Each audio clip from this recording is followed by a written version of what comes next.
All right, look, PrizePicks is America's #1 sports picks app, and it's the easiest way to win cash while you're watching games. Here's how it works. You pick more or less on 2 or more players, and you lock it in. That's it. No spreadsheets, no nonsense. If player picks aren't your thing, you can also pick teams now. Winner, spread, total, all in the same app. Team picks are live in 30 states, including California, Texas, my home state, and Florida. Most importantly, new users use code Speakeasy. $5 gets you $50 in lineups for free. PrizePicks. It's good to be right.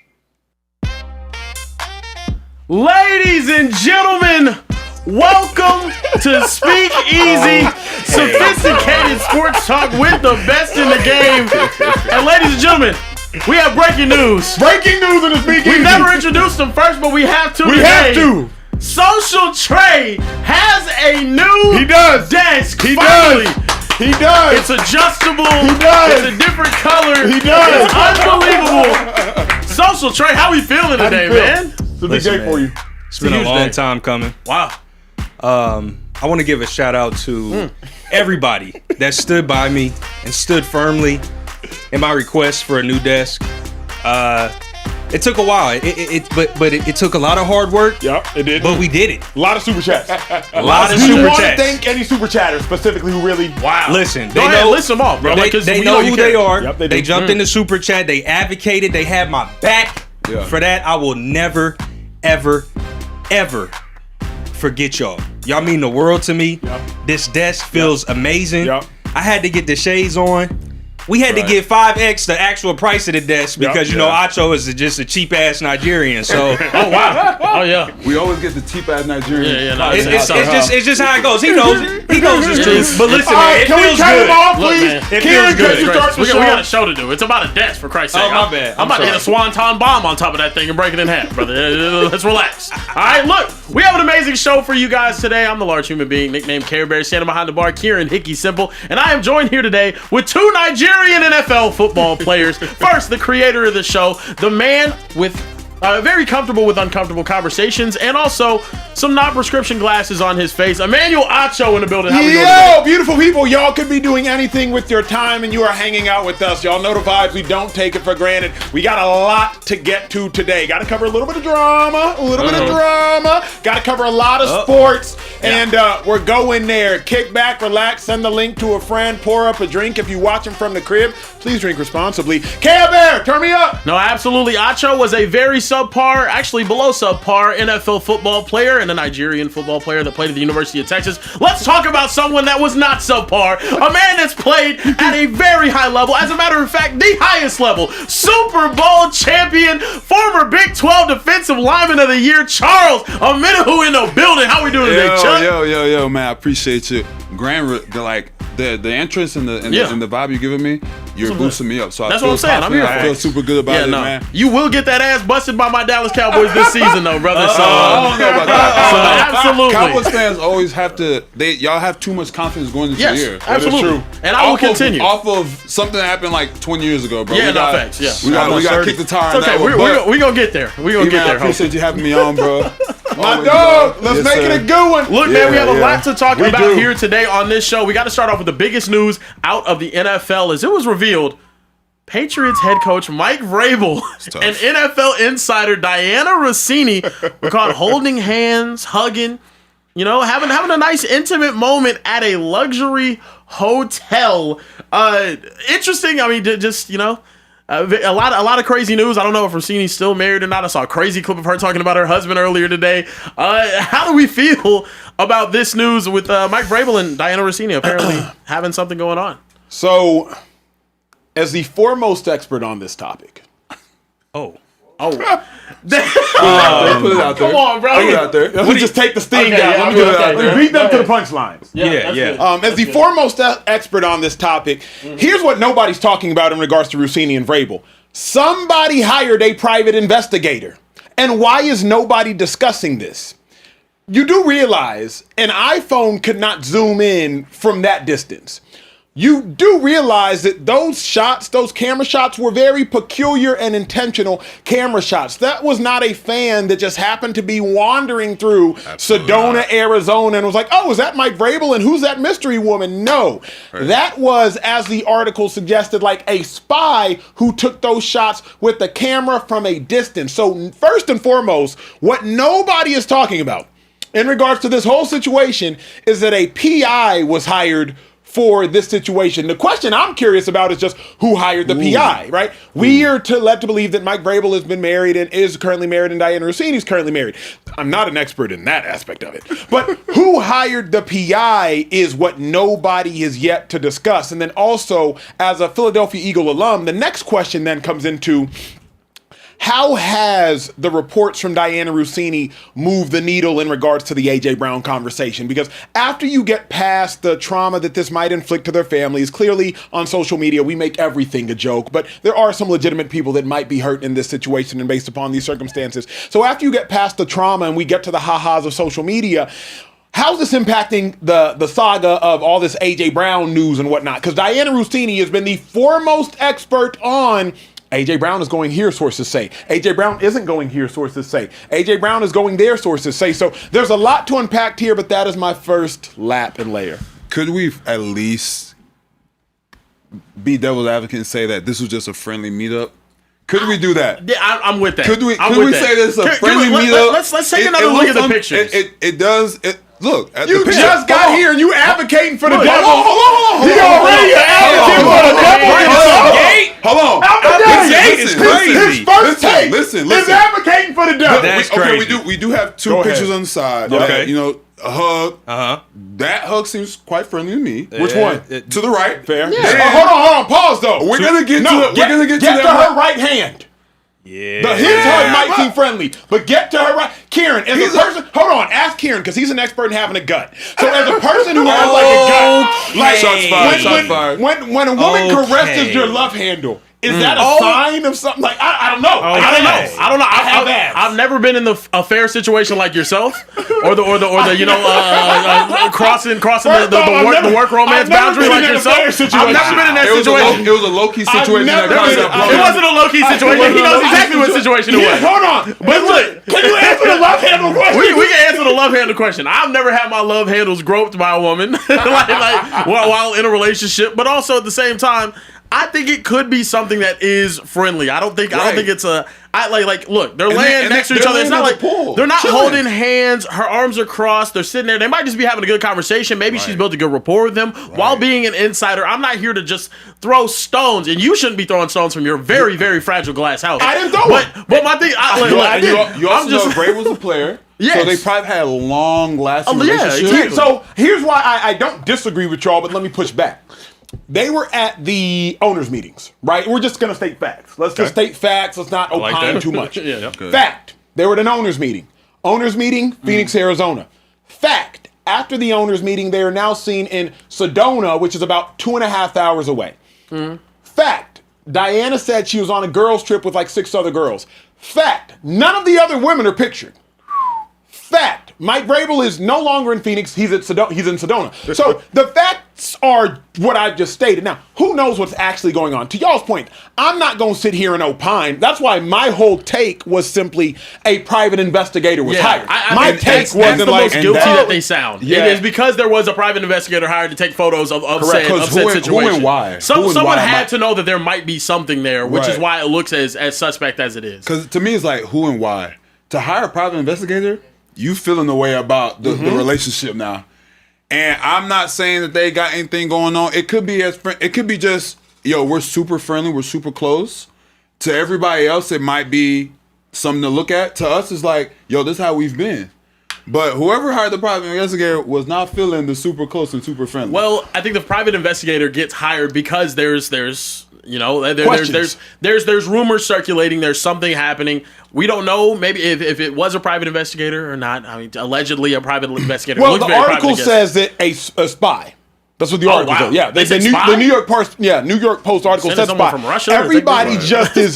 Everybody's just ignoring the spy piece because we instantly jump to what's most salacious. Oh, We like the drama. We like the drama. We like the drama. But like everybody completely jumped right over the most important word that was Girls spy. trip. Oh no, yeah. Like, well, girls Girls trip was the most. Them girls trips be tricky now. But here's the other thing, though, about the girls' trip. It's just like, I don't it trust just that. doesn't help that nobody else was pictured. Right. Yeah. That's the problem. It's like, if you on a girls' trip, it just didn't help that, like, nobody else is pictured, but that's also calculated at the end of the day. You have two photos at the top of the screen that are them fully clothed, maybe meeting each other, seeing each other. And to play devil's advocate here. Advocate for him. I don't know what happened. I don't know what happened. But in this situation, it could be like, okay, cool. We were both in Phoenix for this owners meeting. They both have reason to be there. They're both working the business. They both end up vacationing in Sedona. It's like, oh, okay, cool. Like, good to see you. Da da da da da. I didn't know you were gonna be here. Hold on. And then you're laying out, talking. So here's the other communicating problem. like friends. Other problem. Other fact is, this hotel is advertised as like a luxury romantic getaway. I mean, but This you got, specific hotel. hotel. You got two people with some little bit of change in their pocket, man. We gonna go luxury. Correct, when we but can. do you just both happen to be in Sedona? Is the other thing. But now I want to go to the married man, right? Married man, are you ready? I'm good. Yeah, I'm Married locked man. in. Can we go back to the picture so the world can see the picture? Yeah. As a married man, disregard the salaciousness that everybody wants to get into. Yep. Assuming they're both still married, because publicly we don't know otherwise, how would you feel if your spouse did the interlock fingers? You only interlock fingers. Only! I've interlocked fingers twice. I've interlocked fingers going to a funeral. Okay. Right? Going to a funeral with my chief of staff, like, hey, we're going to get through this. Yeah. And shout out to Megan. And I've interlocked fingers in prayer. Yeah. If it's really like Thanksgiving, Nigerian households, before everybody got a bless, what are you thankful for? And what are you thankful for? Right. And what, like, just twice. Yeah. In my That's life, it. I have ever interlocked fingers. Okay. So, married man. How, I mean, just break this down. This is an absolute no-no. I mean, every bit of it. Laying poolside, he's shirtless, and he shouldn't be. Like, only thing worse. Hey, what's going on? No, I don't want to see no. Yeah, no, I don't want to see We that. talked about the Also, the 2-arm hug. Yeah. That's inappropriate. When you married, gotta Side go church side hug. hug. Gotta go side hug. We're church not going hug. pelvis to pelvis, and we are not going hip to Gotta hip. go side one hug. arm Gotta go church side hug. Yep. And the interlocking fingers is just absolutely because why? Because why? So do you think this is a little too friendly? This is cross the borderline of friends. Yeah, we crossed that line quite a bit ago. When we both checked in under one room, one name, one credit card. We don't know if that we- happened. didn't happen. Allegedly. We don't know that. Because here's I'm saying you right. Allegedly. The other thing, the other thing they my said, bad. allegedly they went to separate rooms. Right? Allegedly they went to What are separate we rooms. talking about? Kieran, we're talking about we are talking about being pictured 2.5 hours away from the coach's retreat, laying out, and it's to me it's the interlocking of fingers because it's just that it's just kind of awkward. Yeah. It's just kind of awkward. And then it's her right hand on the love handle. That Which that brings up a question for Okay. because you said you never had that happen before. Do you establish that as like a boundary early on, or is it just like it just never happened? Yeah, do you say like don't Like, do you touch say my like love handles? whatever you? Like if I'm having well, I mean, I've hugged my homegirls though at the same no, time. I'm talking about in a relationship. Like, do you make it a boundary? Like, hey, yo, no touching of the love handles. Yeah. No, I mean like. My love handles are never a conversation about a touch or no touch area. But you wouldn't know, I just right? I wouldn't know. No, I wouldn't know. You would know. I would not know. Of course. We working 4-pack. You know what I mean? Yep, Like we in the gym getting it going. So I just Yeah. didn't know Not to say like that you're I've been not. in the gym too. Not to say that you're not. I'll burn more calories than y'all did today. like, Okay, I'm working. when you have the That's tire. probably fair. This dude. Like, Okay, the Is tire. it like The tire is is. it just don't mess with the ridges? Or like It could be a sensitive spot. Could it be a little sensitive? This is crazy. This is actually crazy. But again, This is so crazy. I am gonna continue. where'd you go, Trey? Taylor! Where's Trey? Stop, please. Please. Y'all gotta stop putting me on camera when I'm trying not to laugh at my dog, man. Please stop doing that, bro. The ridges. Does Acho do this to you The every ridges show? of his love handles. Come on, dog. We getting out of It's turned control. into something, bro. I don't know. Man. Right. We oh no, don't you do that. Oh, don't you do that. Woe is me. Don't let him play victim. No. He starts every show shooting at me. No. Okay. Every show at me. Because Yeah, when I you don't started know. at the beginning, you went cheap ass I lost African. more weight than anyone here this year. Yeah. Well, actually, maybe You not went, Taylor. you but went, yeah. you went cheap ass African. Yep. And that's a soft No, spot for facts. us. Correct. No, facts. That is true. Correct. That is Yeah. true. Don't Yeah. let him for a second. Don't be fooled, Charles. Okay, Please, cool. bro. Okay, Please he's don't trying be to get fooled. you. But again, He's a big target for a reason. Take your I- shots, brother. Take your shots. The biggest poster in the room. There it is. Yeah. Yeah. Everybody's piling on at this point. Yep. Can we get back to the Facts. topic at hand? No, I'm sorry. Go ahead, kid. Go I'll ahead, add to the kid. topic at hand. I think the most damning piece of evidence is the fact that this is a picture being taken from a very far distance of Mike Vrabel and Diana Rossini in Sedona, Arizona. Because why the hell would anyone care to take a picture of Mike Vrabel That and part. Diana Rossini That in part. Sedona, Arizona? That's the most damning piece of evidence. Because clearly this was something that was plotted, something that was planned out, something that they had to have some sort of inside information to think was happening beforehand. So I think it's a terrible look. It's an awful look. And they seem guilty. They do. Allegedly. I'm not going to say it's a for sure Yeah, thing. But correct. Because people can be insecure. People can do a lot of stuff. But it's a real tough look. At the end of the day, right? And again, this is glass house, not even throwing stone. It's just, at the end of the day, at minimum, what they're guilty of is a terrible look. Right. At minimum. And we don't know what happened. I wasn't in the room. You true. weren't in the room. Y'all watching, y'all weren't in the room. At minimum, what they're guilty of is a terrible look. And again, you can speak from experience, and I can speak from experience. Play stupid games, win stupid prizes. Facts. Now, Diana Rossini has won a very, very, very stupid prize because how can you now give a report without the whole world wondering what did you do to get that report? How can you not give insider information without the whole world questioning the integrity of That's that tough. information? That's So It I'm was like, definitely some inside information. Yeah, it was some stuff No, it's inside just for like- sure. Like the walls of the resort. I'm saying, like Also, within the you know. Also, bruh. I'm not even this I'm not is- gonna pile on that because that the- could go super left. of the resort, you guys. Yeah. Right. I was going to say this is unheard of, though. Well, it's not Like- because we're in a room where it was very loud and amplified. Anyway, that was a good topic. That was an awesome topic. Great topic. Anyway, it was a great Yeah, topic. it was great. Things Yeah, started great moving. topic. Also, I'll take it as a compliment. You guys no, not compare right. my body to a former, Super Bowl, winning linebacker. That's tough. He's 50 That's essentially what something. you're saying. He's 50 or What you're saying, 27. you're saying that I'm really sturdy built. That's really what you're saying. he's Sturdy's 50. not exactly the word I use. I don't know. You know what? Okay. Fluffy. As my mom would like to say it, to be nice and kind about it, just Bubbly. big boned.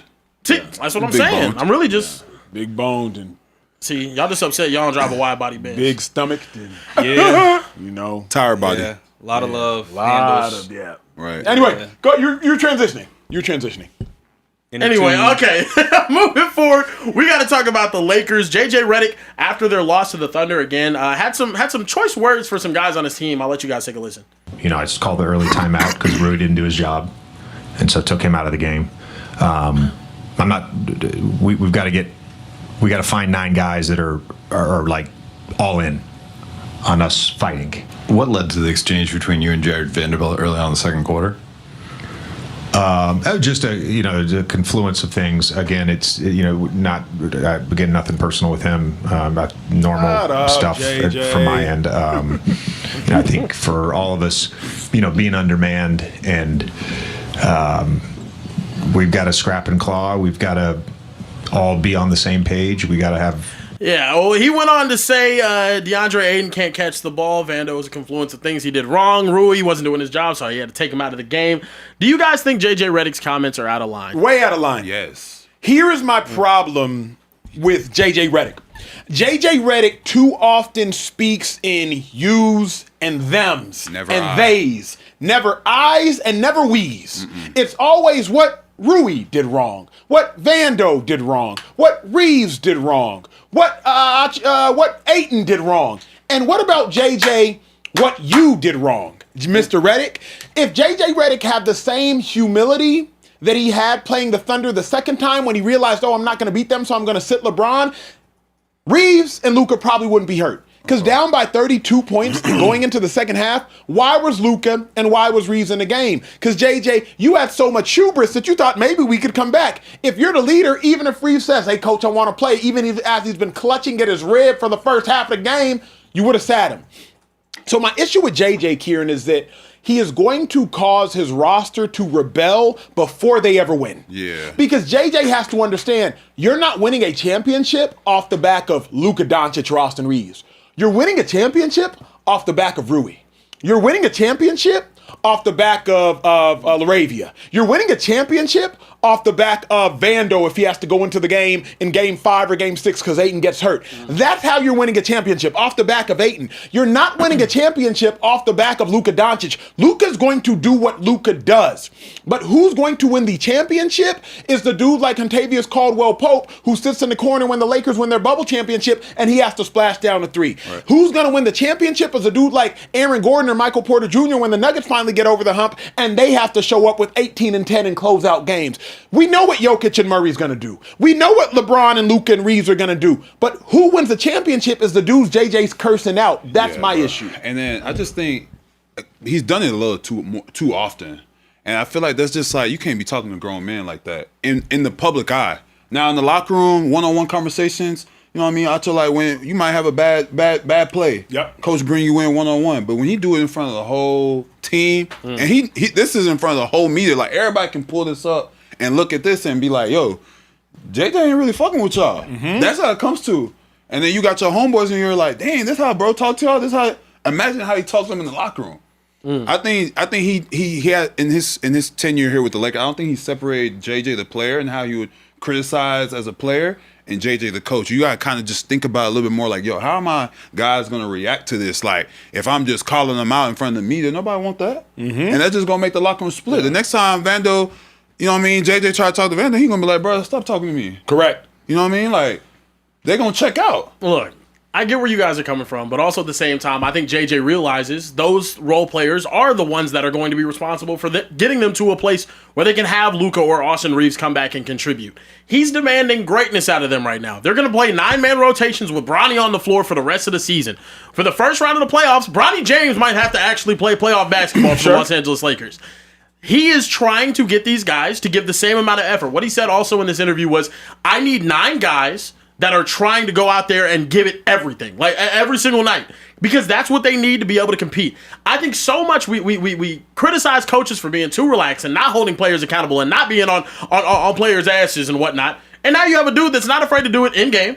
He's not afraid to check Luka, talk to him a little crazy, get into it with him, and he's not afraid to check them in the media. I can understand your frustration. I just think there's a certain way you gotta do it though. Yeah, there's a certain way you gotta do it, yo. Here's the difference to me.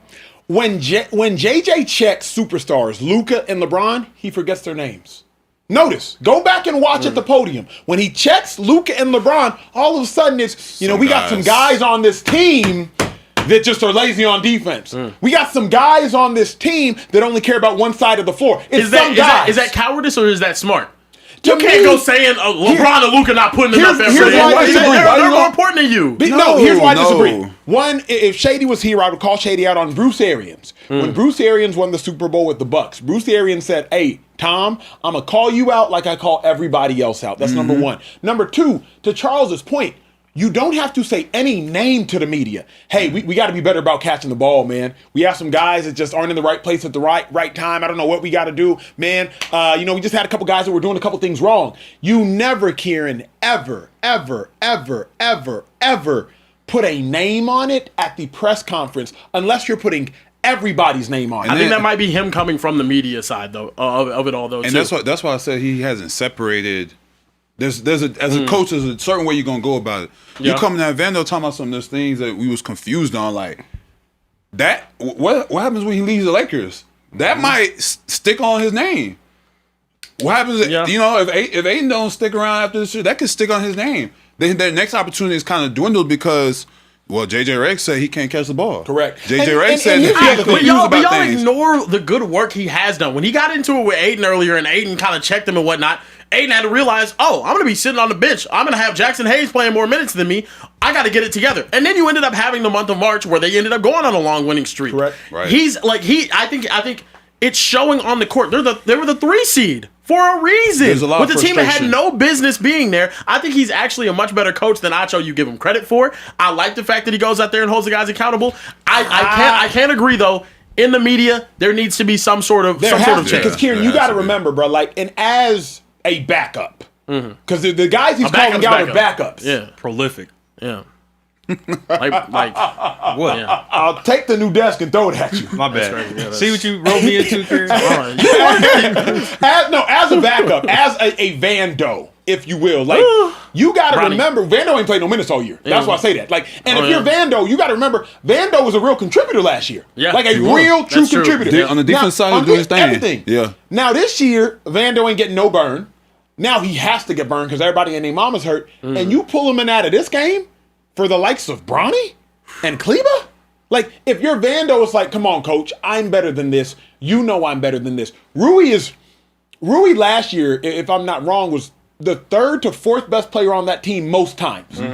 You had LeBron, you had Luka showed up late, you had AD was always hurt, you had Reeves, Rui. Rui was a 13-6 guy, a 13-5 guy. And now Rui can't see the court. So, Kieran, I don't think JJ's a bad coach. I think JJ lacks emotional intelligence. Yes. And coaches better have a phenomenal emotional intelligence. CEO, you've played for Andy Reid. Right. You've played for Kyle Shanahan. And you played for Bill O'Brien. Yeah. We're going to keep it at them 3. I don't want to name the other 2. Like, we know who has emotional intelligence. The ones that go to Super Bowls. Yeah. The Shanahans and the Andy Reids. They not doing the calling out in the media at all. Yeah. They not doing that at In all. practice, are they doing that?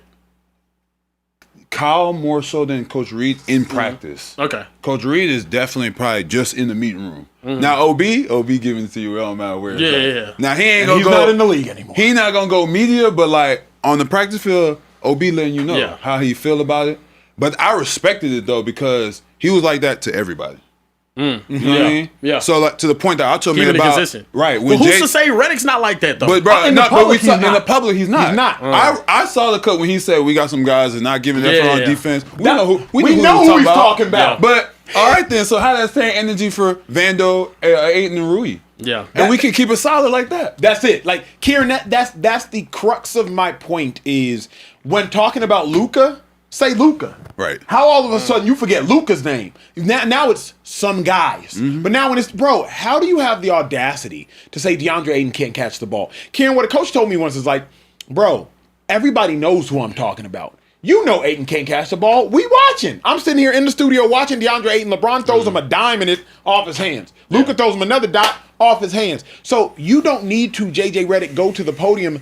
You know, DeAndre Ayton's just struggling catching the ball. And the most important thing for me, Kieran, what can he be doing better?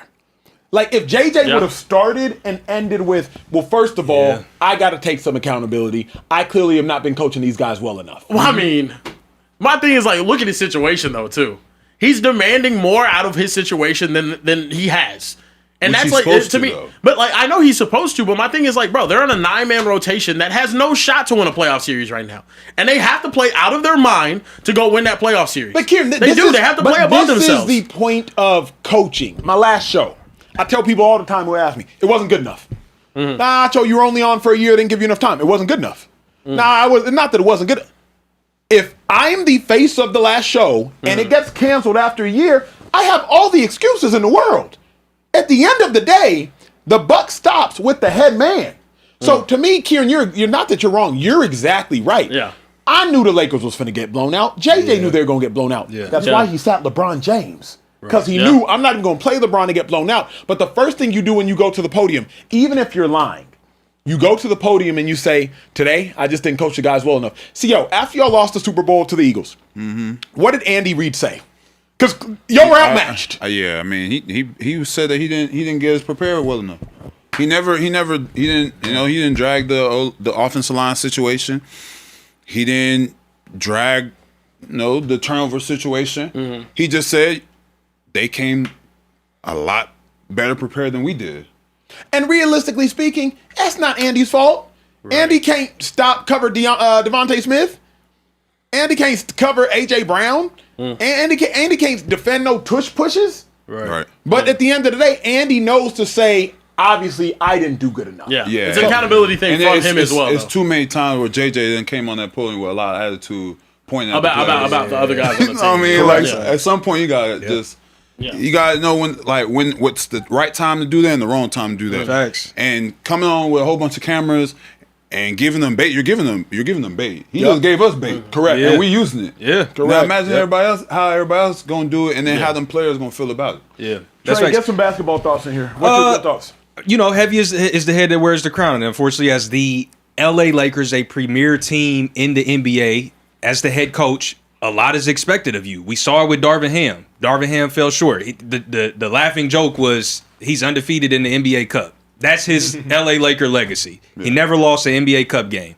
So I can't feel sorry for JJ, but what I can say is to echo y'all sentiments. Like, you have to get up there and you have to take accountability. Also, in a game that doesn't mean that much, just be like, you know what? Chalk this up as a loss. There's no need to put a name on anybody other than yourself as to why you lost. Mm-hmm. We weren't well staffed. We didn't have our full, our full army of guys to come out there and compete at a high level, and we fell short of the expectation. That's it. Yeah. Keep it moving. Nothing else needs to be said. So I'm with y'all on that. JJ definitely has to take more accountability. What the super chat's talking about, G? We do have some super chats to get to. Our guy Benjamin Todd 5731. Shout out to B Todd, says, how does this affect the conflict of interest with Russini ever reporting at the Patriots games or any New England news at all? Does that matter, or is it not problematic as far as the NFL is concerned? I think it's a conflict of interest league, more so with the league than the Patriots. And not even a legit conflict of interest. It's a conflict of social media interest. It ain't a real deal. You know what I mean? This is all for social media. Any report she has take action? Is this? No, ain't no action to take. Yeah, no. Right. Okay. I mean, they're not co-workers. Yeah. I mean, they kind of are in a way, but I think any situation where she's reporting about the Patriots is going to end up being like... There's going to be so many... ain't nobody going to take it serious. There's going to be so many memes. I wonder how she got that information. Like, that's going to be... That's going to be the next 2 years of her life. Yeah. I mean, that kind of already does happen with a lot of, female reporters. That's in unfortunate. Space, yeah. Yeah. It is unfortunate, but also... there's a credence to a lot of the... Journalism is unfortunately I'm one saying, of those, like, industries where integrity still matters. Like... a lot of things don't. We've kind of, like, in the social media era, those things have kind of gone to the wayside. We could be more relaxed. Like, for example, corporate America, you don't have to not have tattoos anymore. You don't have to dress a certain way when you go into the office. Journalism is just. But the kicker is, though, unfortunately, bro, like, how man, woman alike, how y'all think reporters get news? I'm buying you a steak dinner. Hey, I'm a push that Omenihu got signed for X, Y, and Z, and I'm going to say what agent did it. I bet. In exchange, I'm going to tell you first that Omenihu got signed. Right. Like, there is always an exchange of goods. Yeah. Man, woman, there's an exchange of goods. Russini's exchange of goods might look differently, apparently, allegedly, whatever the case may be. But, like, allegedly. Exchanged, that's an exchange of goodies. I don't that's okay. That's too much. That's too much. Central Cast also jumped in the super chat and said, I'm being honest. I'm sorry. Okay, bro. I'm not reading this. You can't read some of it? No, it's weird. He's being weird again. Central Cast. Come Stop on, being bro. weird, bro. He did super chat, though. He did. I'll read this other one. Central Cast says, what was your experience playing against Trey, Jimmy, and Brock, and what was the thought of the defense when it came to quarterback? Because he asked about, before that, he said, as a Niners fan, like, how was it playing the 2022 season when Trey was playing in those practices, Okay, say it again. Okay. So in 2022, when you were on the 49ers, when Trey was playing in those practices, what was your experience playing against Trey, Jimmy, and Brock, and what was the thought? What was the thought of the defense when it came to QB? How did you guys feel about the quarterback position? I think Trey was I would say that Trey had a really gunslinger type of vibe, where he's darting the ball. Obviously, he has the running ability that Trey has. I think that was the biggest thing. Jimmy was like, God, I want to go get him because I feel like Jimmy's gonna be right there. Now I love Jimmy, but he's a statue. He's gonna be there. Yeah. But Jimmy knows his outlet. He knows that he's a statue. He knows that he can't be sitting in that pocket just patting the ball and having a damn good ass time. Yeah.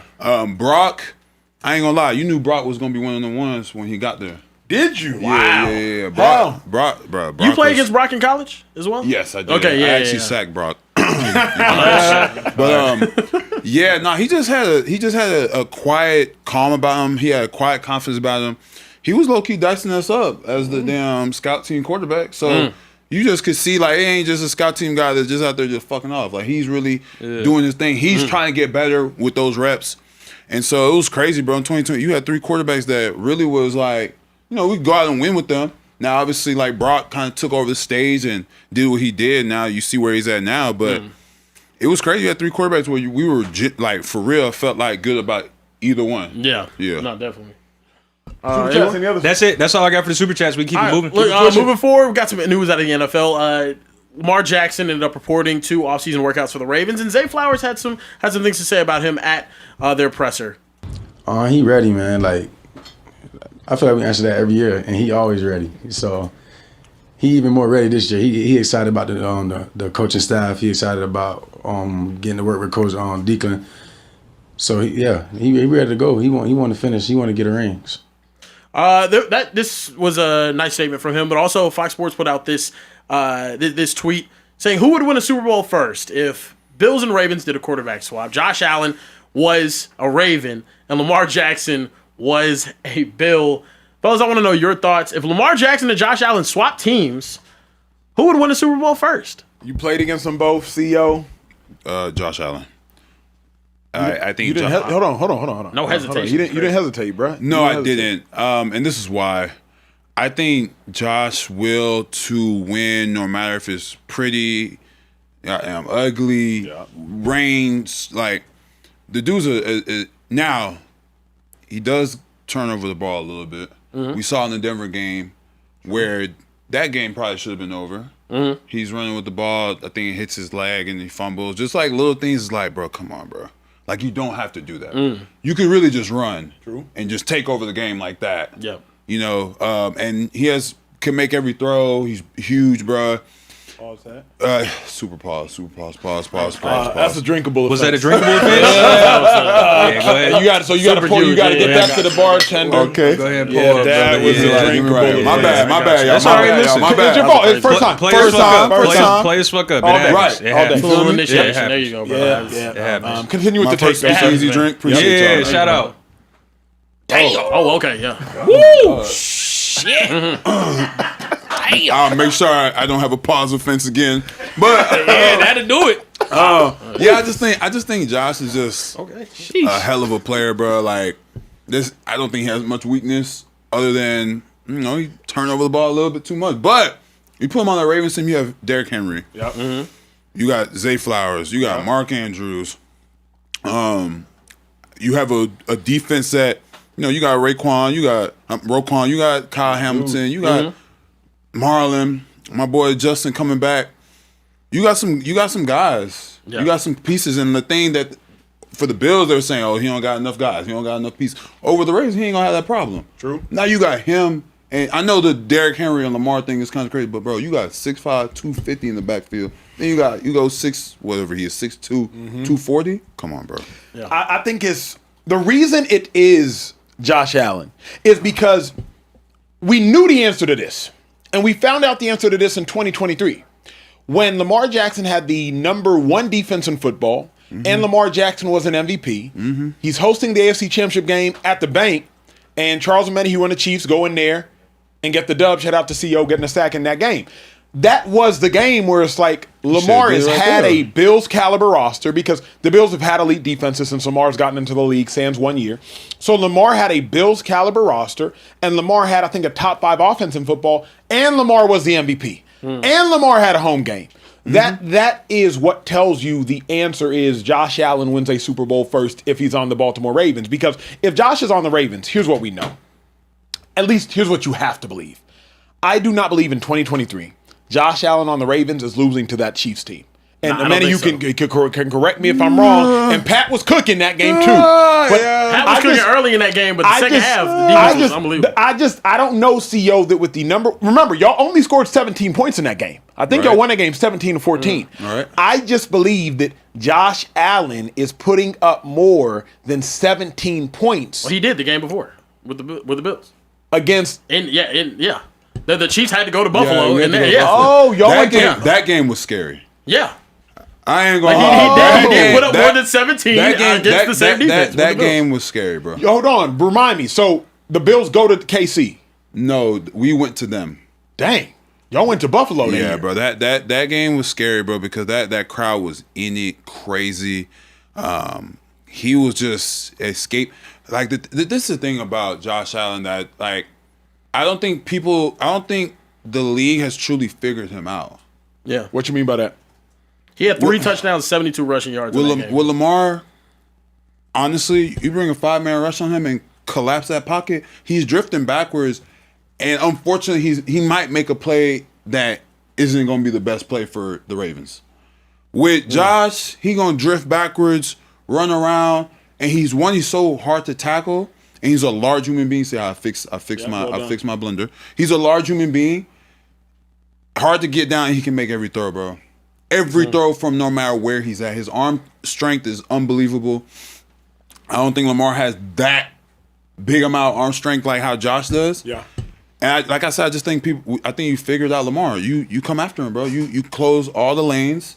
You 5-man rush him, and you cover his guys. Mm-hmm. And I think you get it done. It's been shown. Now, even with that said, what aspect, if a part of Lamar's game is scarier than Josh Allen's, what part is it? It's the speed. Like, if you do let him out, he's gone. And he's not going to fumble the ball. Yeah. Josh is going to fumble the ball. That's the thing about it. If Josh could just chill on the turnovers, don't try and be Superman all the time. The Bills, I think, beat the Broncos. Before it even got to my boy B. Cook's catch, not catch, all that craziness, it would never got to that. It would have never gotten to that.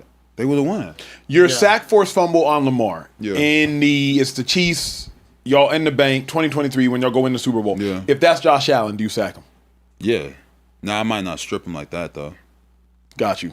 Just because he's a larger person. So you have to. If it's Josh, you're I'm more so worried secure about. secure the sack, get him down, because just getting him down is tough. I had a sack on him in 23, and I had to wrestle him down, and I'm thinking he might get out. Yeah, and you're 6'5", 270. Yeah. So that 275 now. So that's the thing. Like if Well, Lamar, he's just smaller, he's a slender build. He holds. I mean, in the pocket, he's kind of a little bit loose with the ball. With him, I'm going strip sack. With Josh, I'm thinking, all right, get him down. Who puts? Okay, now here's the other thing though. Josh has been put in check multiple times. Houston Texans defense 2 years ago. Houston Texans defense, if I'm not mistaken, this year. Now Lamar don't get checked. Now the Houston Texans defense and the style of play they play is that going to put a lot of people in check though. But here's the thing: Lamar doesn't get. You can't just put Lamar in check.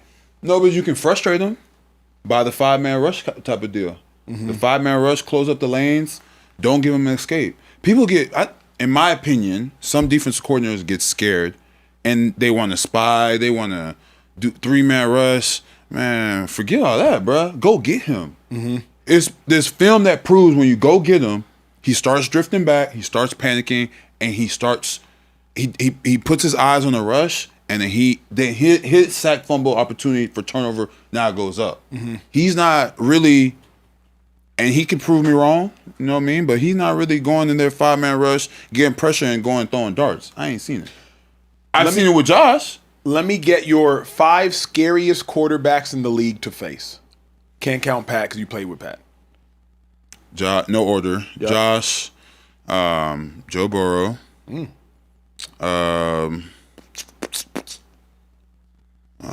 Matthew Stafford. Okay. I got 2 more.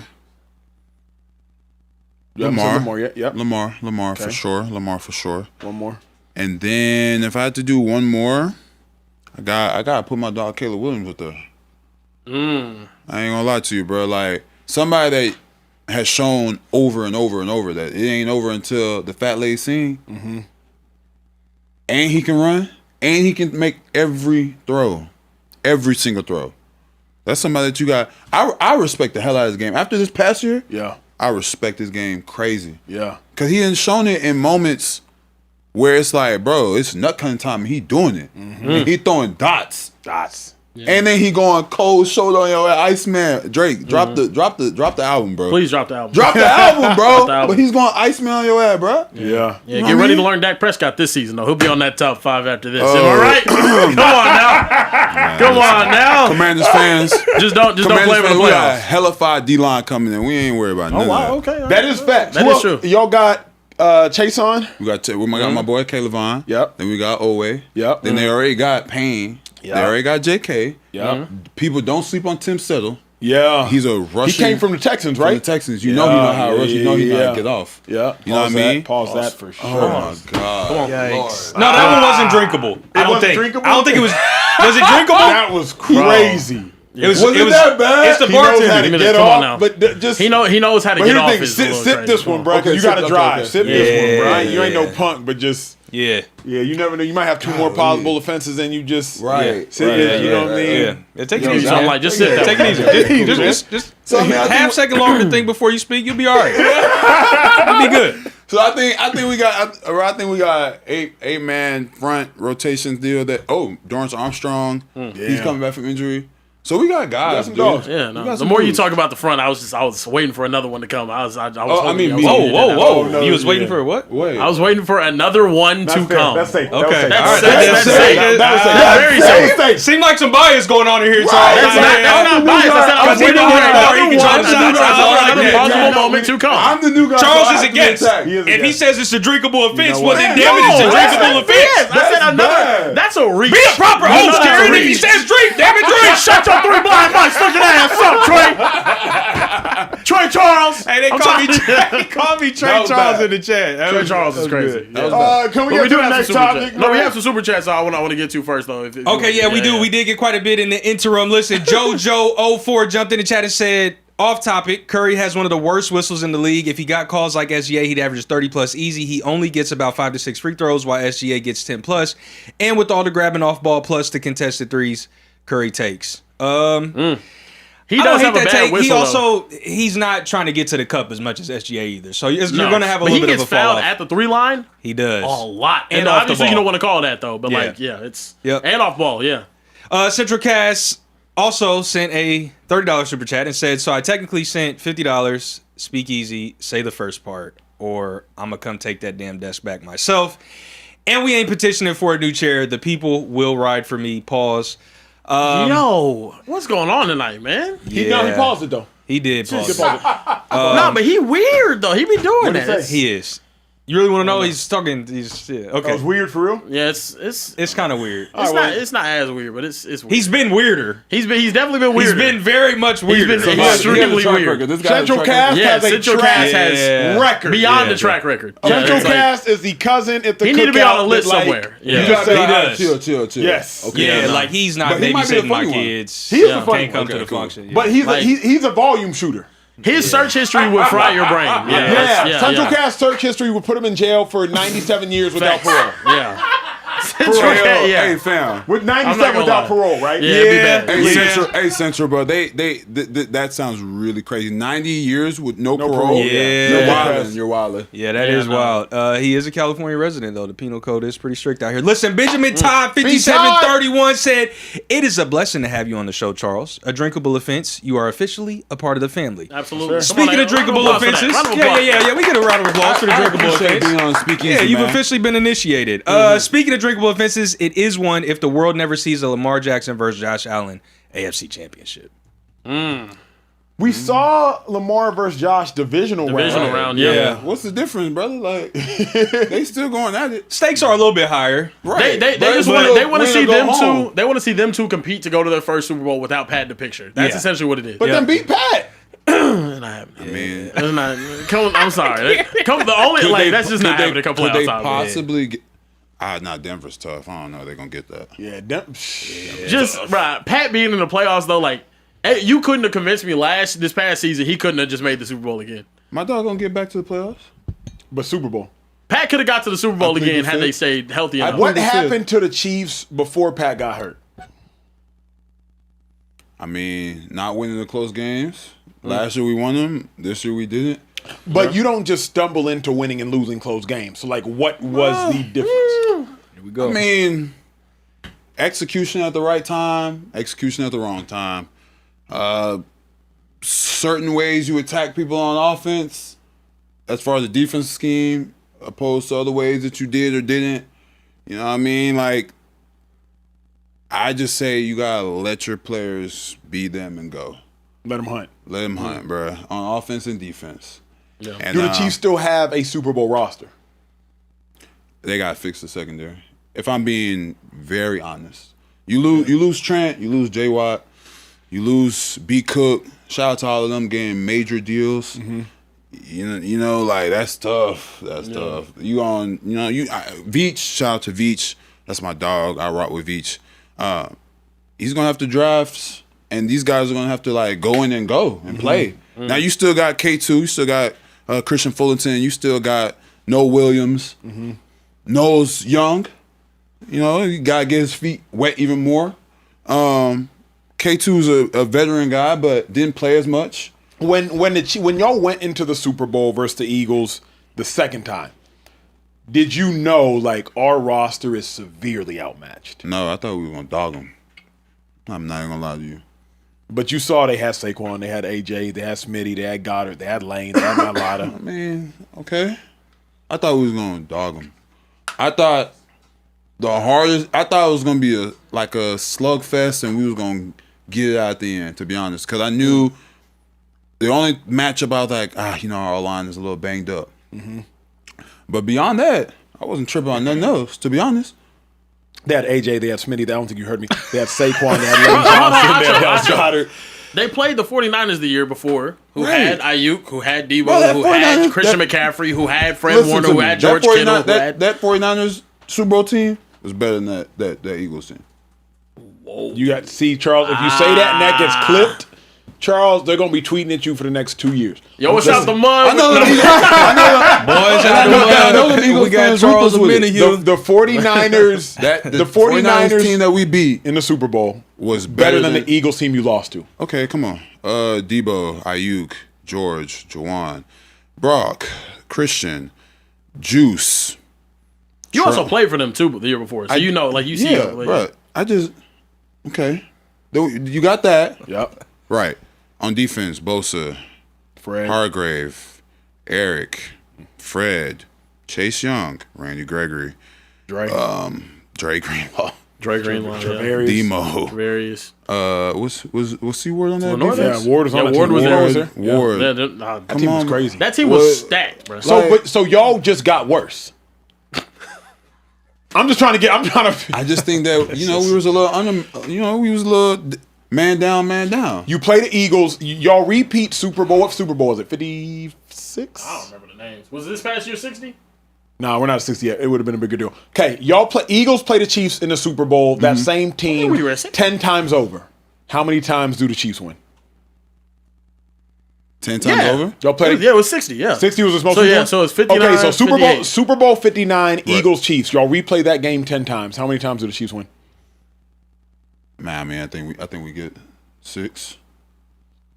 So you think it was an outlier that the Eagles bro, won? man, come on, man. They ain't doing this like that.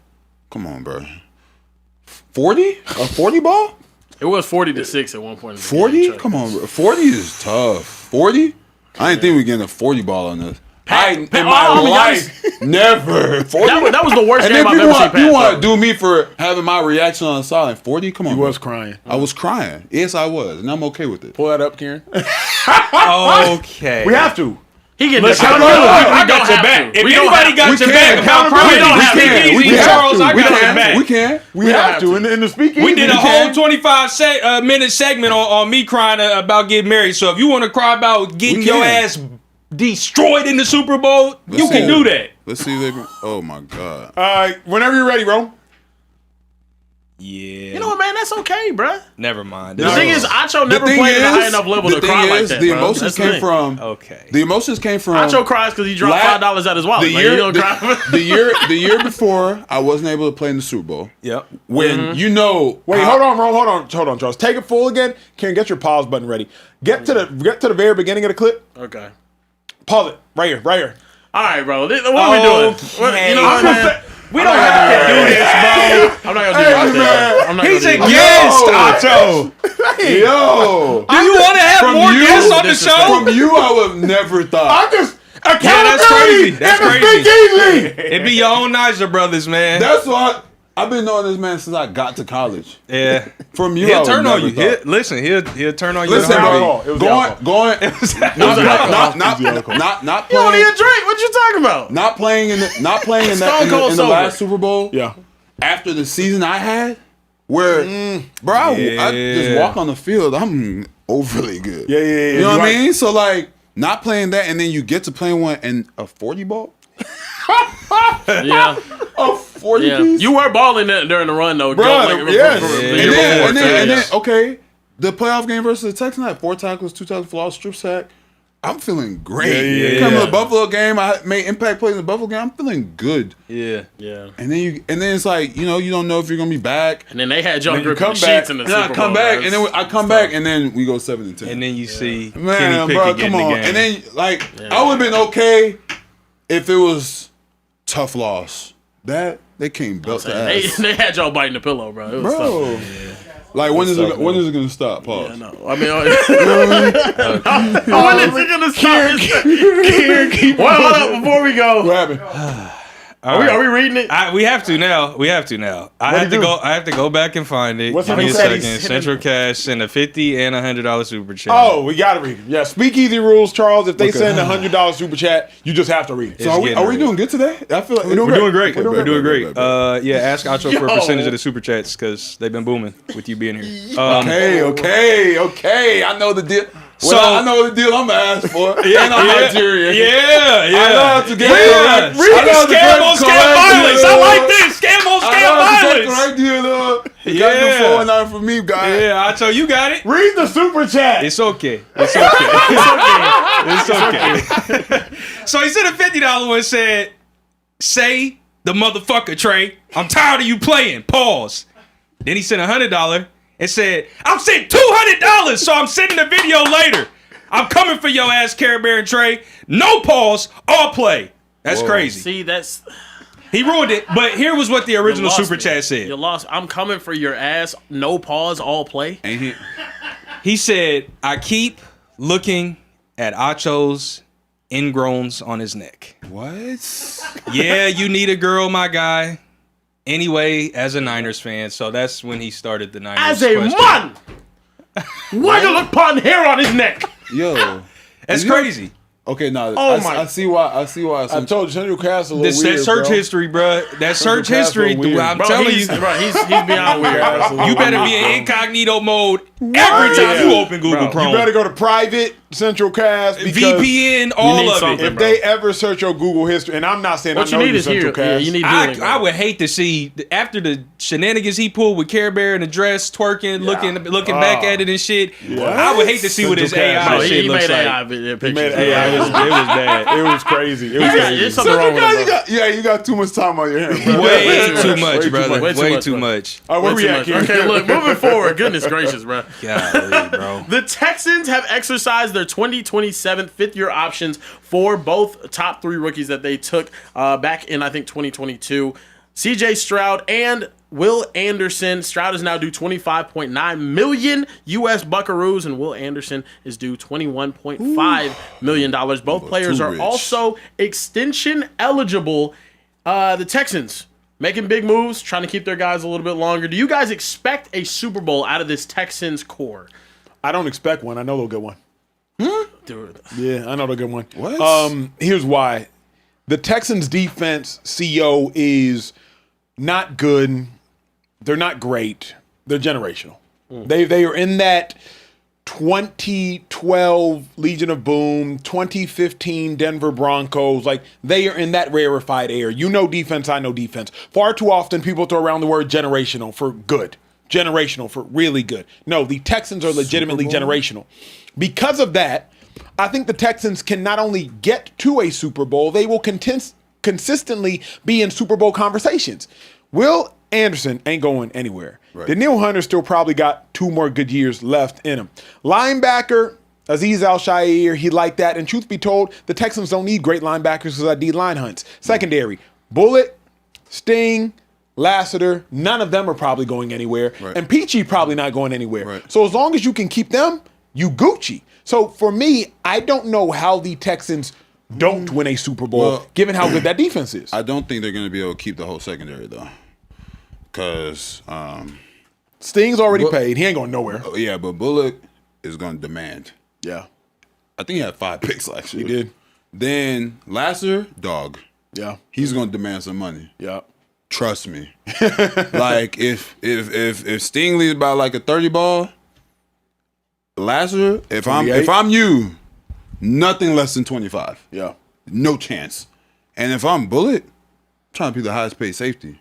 Yeah. Because he's getting picks, taking them to the crib. The Baja. You know what I mean? And he's center field. And I've played in that defense in that scheme. Yep. He's roaming in center field and he's literally hash to sideline. That's mine. He's taking it. So they better hurry up. Yeah. Because that secondary is going to be different in the next 2-3 years. Now, the defense, I think is amazing. I think their defense is anybody that wants to elevate D-line play, get in the DeMeco Ryan system. You're automatically going to do this. Automatically. Now, I'm going to say we saw the greatness of their defense in the playoff run. Yep. But they didn't get to the bowl, bro. The Super Bowl, and not to say that CJ is not a really good quarterback, because CJ is. CJ is a really good quarterback. I think he's super talented. I think CJ can make all the throws. I think CJ has running ability. I think CJ has all the tools. And this is just me being right now, today, I'm on this side. I mean, the playoffs showed us something. Feel me? Like, What'd it show you? he got to prove a little something, bro. Yep. You know what I mean? Like, I know, and I'm not saying nothing that CJ probably Wouldn't say didn't himself, feel. yeah. He got to prove a little something to himself, not to nobody else. Like, forget what everybody else talking about, CJ. You're gonna get more money. The Texans are gonna pay you. You know, they're gonna exercise a 5th-year contract. Probably you're gonna have to play it out. Probably. But you go out here this season and ball out. They're gonna show love. Y'all dog walked the Texans en route to the. No, y'all didn't dog walk them. I think y'all won maybe 27-19 en route to the Super Bowl against the Eagles. Texans defense wasn't elite yet. It was good, but Will Anderson hadn't taken that generational All-Pro caliber step yet. Do you think the offense needs more weapons? They got David Montgomery now. They still got Nico. Tank Dell coming back. They got some young Iowa State boys that's going to get older and more mature. Like, And they got a good tight end. do they? And they got Dalton Schultz. Do they have the roster? Yeah, they do, for sure. Like I said, like, the Super Bowls I've been on, and excluding last year, my last 4 years in the league, I've been NFC, AFC Championship game, Super Bowl. I've been on. The quarterback has been what's did it. Like, in my opinion, Brock don't get hurt, we go to Super Bowl. I think we beat the Chiefs. Oh, you were on. Right. You were on the team that lost to the Eagles. Right. The other Niners team that lost to the Rams. Jimmy's a really good quarterback. And then obviously with Pat. So when you get to certain points in the playoffs, you could have the 85 Bears as your defense. If you ain't got, you know what I mean, like that guy that's gonna just take you there. But don't you think, for me, right? The Texans defense, you don't need a quarterback this Mahomes. You just don't. Just don't lose a game. You need Sam Darnold. Yeah, You need what Sam Darnold did last year. again, bro. Sam still had to give you. I'm a player, right? But I'm on this side right now. Just don't turn over the ball, bro. That's it. Just don't turn over the ball. Y'all beat the Pats easily. Eat handedly. Yeah, don't turn over the ball. The Steelers game could have went a different way. If their defense wasn't that damn good, the Steelers game could have went a different way. Yeah. It's like, okay, the Pats game, just don't turn the ball over. How long can the Texans defense with DeMeco be generational? Bro, as long as they got them two dudes on the edge, But they gotta have just one of them. Bullock gonna leave eventually, and Petrie might leave too. Well, I think you Petry's keep under it contract. last. Petry's under contract. Yeah, he's on the 3-year extension, I believe. Bet. Now, what your fear is about Bullock and Last. Yep. One of them is not going to be there. Which one do you keep? If you could only keep one, GM hat. Lasser in that system, Lasser.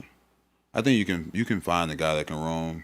May not get the pick and take it to the crib, but he'll be in position as long in that system. As long as you got them D linemen going, how they supposed to go, it really don't matter who's back there. That's why I say, like, if you're a D lineman, bro, that hasn't found their way in the league, try and get in a system like that. You're gonna find your way pretty quickly. Danielle Hunter, most underrated pass rusher of the generation. For sure, dog. And when you say 2 more years, the way he rushed, I think he could play. What is he, 32? Yeah, I think 32, he's 33. like young 30s, yeah. Oh yeah, I mean, I think 35. He doesn't really just. He's 31. Yeah, 35, bro. He's not like a how Will Anderson's a grinder rusher. Like he's gonna bull rush you. He's gonna try and overpower you, overwork you. Daniel's smooth. He's hooking the arm. He's doing the most unorthodox stuff and stuff that you can't copy. Like, you're not gonna be able to copy that. Will is like, get off the ball, run through your face. You can't do anything about it. I'm gonna keep going and going and going. What did Marshawn Lynch say? Whatever. Keep going. Yeah, like that. He's that. Again and again. And again and again and again and again. And eventually you're gonna get tired of it. Yeah. And he'll be able to pick your wrist and he's just strong and low center of gravity. Like, as long as you're in that, as long as he can do that and go, bro. Ken, what's your thoughts? Texans get a Super Bowl? I mean, they have the defense for it. They have the roster for it. It's all going to come down to Coleridge, Bernard, Stroud the fourth. And just, if we're being honest, if Coleridge can go out there and give you not like turnover free or maybe one turnover a game football. Right. They're a Super Bowl team. They make the. I'm sorry. There's not a team in the AFC that I think they're genuinely scared of. That last year they gave Josh Allen the business during the regular season. They gave every elite quarterback in that division the absolute business. They torched them. They torched everybody. It was like that. That defense is unbelievable. They added Reed Blankenship. I think they're going to even look stronger this year. Yeah. I think that defense is unbelievable. It's just going to come down to, can you play turnover, mistake-free football on the offensive side of the ball? I love the move getting David Montgomery. I don't think it's talked about enough. 100%. They're going to be a run-first football team and playing solid defense, ball control, dominate the game, the time of possession game. I think that's what they should be. Make it easy for CJ. Make it easy. And Woody Marks is still a good back too now. Yeah. The question that I have for you though is, do you think maybe in retrospect they let go of Bobby Slowick a little too early? Hell yeah. Because I think that D'Amico saw what Bobby Slowick did and was like, I want more. But the guy who had it good and wanted it better made it worse. That was a classic case of that situation with D'Amico. Had it good. He wanted it better. Yeah. He made it worse. Slowick was a really good OC. Slowick was in San Fran when you were in San Fran. Yeah. He was like the passing game coordinator or something like that. Slowick used to be a linebacker coach. I met Slowick in 2012 at the Senior Bowl when he was the assistant linebacker coach for the Washington, formerly Redskins. So he's just a smart football man. I think if Stroud doesn't get it done in the next 2 years, I don't think he will get it done. But I fervently believe Stroud will get it done in the next 2 years. He has no choice. You think they're going to win a Super Bowl? Charles, that defense A Super Bowl is unlike that defense is. There's not a defense in football right now that is close, right? to that Texans defense. You're right, but Super Bowl, maybe it's just because like you obviously know what it takes to win one. Yeah, maybe it's just like what's going. We'll see. We'll see. What you have to say? I gotta see it to believe it, bro. A Super Bowl, like, that's big. That's major. Super Bowl ain't no just small feat, bro. Yeah. Like, that's major stuff. But you know they'll get to the playoffs. They're gonna win the division. They get to the playoffs. They're gonna win the division. But I want to. If they're gonna win the division, they need to win it handily. Super Bowl, they don't need to be where they're 11-6 and nah. It need to be like, okay, we're 12-1 Give themselves team. home field advantage. Right. Yeah. You know what I mean? Like, that's fair. It need to be where we got multiple home games in the playoffs. Like, okay, if we go to the AFC Championship game, we ain't got a home game. Okay, fine. Yeah. But like, with how they've loaded up the roster, and again, it's gonna be on CJ's shoulders for sure. Kieran, where we at, G? Got to get to the last couple of topics of the day. Oh man. Uh-oh. The internet was a very interesting place here today. It's been an interesting place, man. It's been a very interesting place. If you don't know, Matt Barnes and Stephen A. Smith kind of been going back and forth over the topic of LeBron, dissing Memphis and, that and whatnot. Matt ended up dropping a very long video on his Instagram saying that, Stephen A., like, we used to rock with you. If you saw your old stuff, you want to slap him. Ended up going at Pat Bev, had some crazy words for him as well. Also mentioned you a little bit, but it is what it is. But there was a response that, it's probably one of the craziest things I've ever seen. Viewer discretion advised? Yeah, no. It's when I mention the name, people are gonna know what to expect. Okay, It's fair. This is a wild guy. Jason Whitlock had a response to Matt Barnes calling him out because in that video where he's talking about Stephen A. Smith, he said, "I agree with you that Jason Whitlock's a coon and this and this and that." Coon is too crazy, bro. Jason Whitlock responded to Matt Barnes' claims of his anti-blackness and whatnot with this video. I'll let you guys take a listen. Stephen A. It's Matt Barnes. Stephen A. I fuck with you. I look up to you. But with you been on his bullshit, bro. Yeah, I'm a migger. Yeah, I'm a wigger. I'm a migger. Stephen A.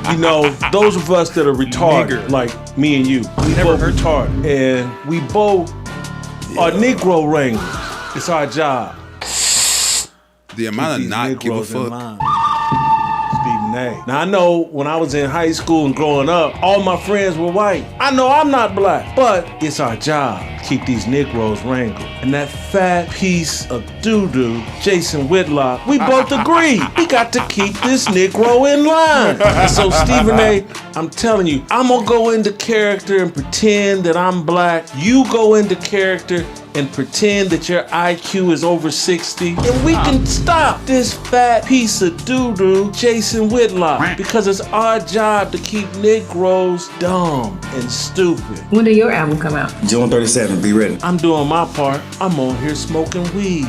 That's what me and Steven Jackson do. We smoke weed. We high all the time. So niggas know they need to be high all the time. That's being black. Jason Whitlock, he don't want to be black. Me and you, Stephen A. We good niggas. Toby be good nigga for massa. Good nigga. Brother. Masses tell us. Masses tell us to keep it real stupid. Sometimes, Stephen A., you go too far. The smoke detector, bro. Come on, bro. Pretending like you ain't retarded like me and Steven Jackson. You don't smoke blunts on camera. What's wrong with this dude, bro? You and Jason Whitlock on the same team. Cut that out. Kwame Brown called me Becky with the good hair. Really, Becky with the good hair? Yeah, I got good hair. He jealous. Cause I ain't like the rest of you nappy-headed niggas. I'm Matt Barnes. I'm Mexican. I'm white. Who the hell knows what I am? I don't know what I am. But I know these checks is good for kissing Kamala and Michelle Obama and Barack Obama's ass. So I'm gonna keep on kissing their rear end. That's it from all the woke. We got to be woke. All the woke. You could have stopped it at any time. Yo. The smoke detector is crazy. I'm not like that. He's diabolical. He's diabolical. He's diabolical. Jason Whitlock is diabolical. The only person more diabolical than Jason Whitlock are his editors. Correct. God, They are. They feed into it. They have to. They're employed. They have a job to do, and they do it extremely well. And he's like, if the That, diabolical meter is here, I want to go up here. Yep. Yeah. I want to go the stupidest and dumbest as possible. Yep. Kieran, you go first, bruh. I don't want to go first. Why I got to go first? Look, man. Wow. I don't know what to say. I do think Matt Barnes going out and essentially positioning himself as like the spokesperson for the culture is kind of, it's interesting though too, because I think there's a lot of ways that you can kind of take it and whatnot. Obviously, I think Land your plane, brother. You scrambling. I don't want to answer this. I just watched Jason Whitlock act like Matt Barnes for 2 minutes. What am I supposed to say? The internet is not a real place. This is not. ridiculous. You're right. Look, I think it's interesting. That response is insane. He clearly does not care about like any sort of backlash whatsoever. No, zero chance. I think Matt Barnes is also in a situation where like he's going at Stephen A. and almost speaking as like a man of the people. And I think that's why is he the spokesperson for the people, for the culture? I don't know. So I get like some of the point. I just think it's a wild way to go about it. But what do you guys think? Whitlock's a wild man. That was a wild video. I mean, clearly, yeah, it's a wild video. But I do think like Whitlock just used comedy to land points about Matt Barnes that could be landed. Like, Matt, you're recording a video with one hand, you lighten up a blunt in another. Stop the show. Yeah. Stop the show. That's the difference. It's like, I just am who I am. Yeah. Call me what you want to call me. At least you calling me me. Matt, who are you for real? Because, Matt, you not really like that. I know you, Matt. You a good, kind, gentle dude. But the camera come on, and now you acting like you about to fight everybody. Camera come on, and now, okay, are we ready? All right, let me light up the blunt now. Okay, I'm gonna blow the smoke right into the camera lens. Stop the show, Matt.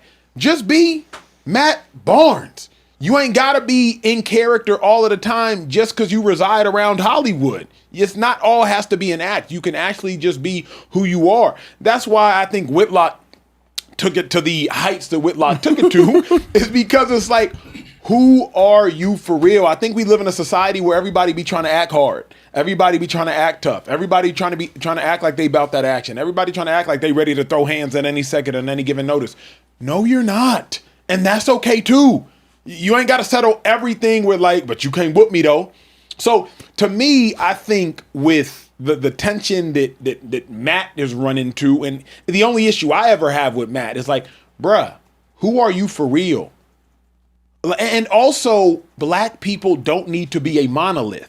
And the problem with what Matt suggests oftentimes is that if you do not think, if you do not talk, if you do not walk in this one-track mind of what Matt Barnes has defined as blackness, then you are not black. If you do not walk, talk, think, and smoke in this one-track mind of what Matt Barnes has defined as blackness, then you are not for the culture. Then you are a coon. You dancing for the man. You a sellout. If you do not walk, talk, and think in this one-track mind of blackness. But with all due respect, Obama black and Matt Barnes black are two different kinds of acting black. Kamala black and Matt Barnes black are two different kinds of acting black. So that's the only tension I have, and I think that's what Whitlock diabolically was trying to allude to, but that's my only tension. I think with the Matt Barnes video, I think the first thing was like the blunt thing was just like, you dragging it, bro.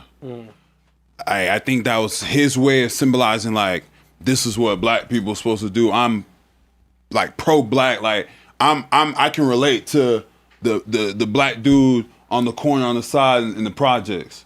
Like I can be that guy. And I think Whitlock was just like, bro, you're a clown. So if you're gonna be a clown, I'm gonna be the biggest clown. And I'm gonna take the clown show to the highest heights of clownism. And that's what he did. And it's funny as hell. It's like Matt Barnes lit up the blunt for clickbait.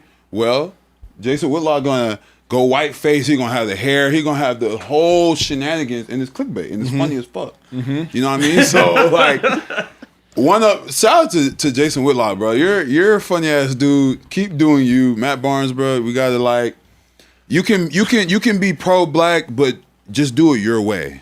And the only thing is like, can we shout out Jason Whitlock? We can't shout out Jason Whitlock on this show. That might be a drinkable offense. Jason Whitlock is wild boy. He's a wild boy. He's funny. He's funny. He's funny. He's disrespectful. That was funny. Like, I'm giving his flowers for how he was just being funny. Yes, that was funny. Yeah. Because like to me, I think CO just said it, and Kieran, you said a lot of it. Is like, here's the other tension I have is like, let people be them. Right.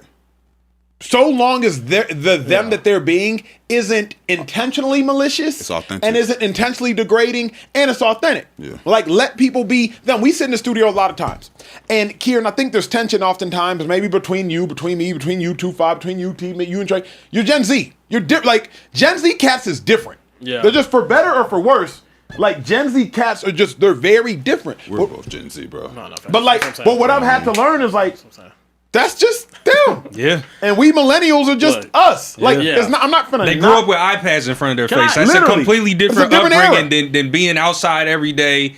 VHS tapes, Blockbuster. Like, they just didn't experience. I didn't grow up with an iPad. I grew up outside. You're thinking of Gen Alpha, bro. Like, we're not. Yeah, we're not that. We're not that VHS tapes young. growing up. I had the 2005 national championship on a VHS tape. Right. Like, I got like. Why didn't you just watch it? You got the new Jason. Now you're dragging. Past my bedtime. Oh wow! No, so Charles, I had your back. Can I jump back in here? Like, you took the burner and just shot at Gen Z. Yeah, that's what you want all of it, man. My fault. Cool. We're we pushing 30. Gen Z is like we're not as young as y'all. Kieran, talk. Look, this is my like one of my biggest problems with what Matt Barnes is doing. Right, I think policing blackness is very annoying. It's a lot, and I think even he came at you, and I think a lot of the times we police blackness in ways that we really don't need to.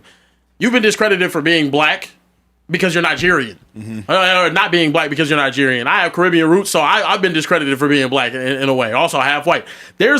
There's so many different aspects to a black experience, and obviously things are different. Then there's different households that everybody grows up in, but also there's different ways that we speak. There's different ways that we talk. There's different ways that we present things. I think a lot of the times people see you and they might be like, "Oh, this is a dude that wears glasses on and he talks very, very quickly and he's given his extremely nuanced takes and it's based in analysis instead of feeling."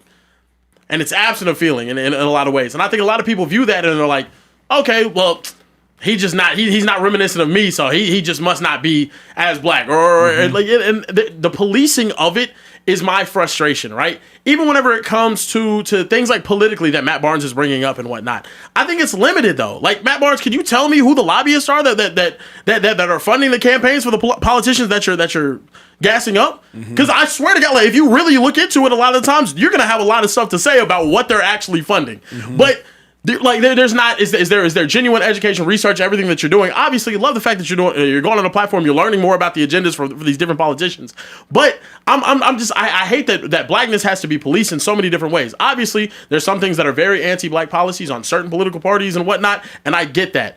My point is though, we're all different. Yeah. We're like being black is not just being what Matt Barnes is saying that like the culture is.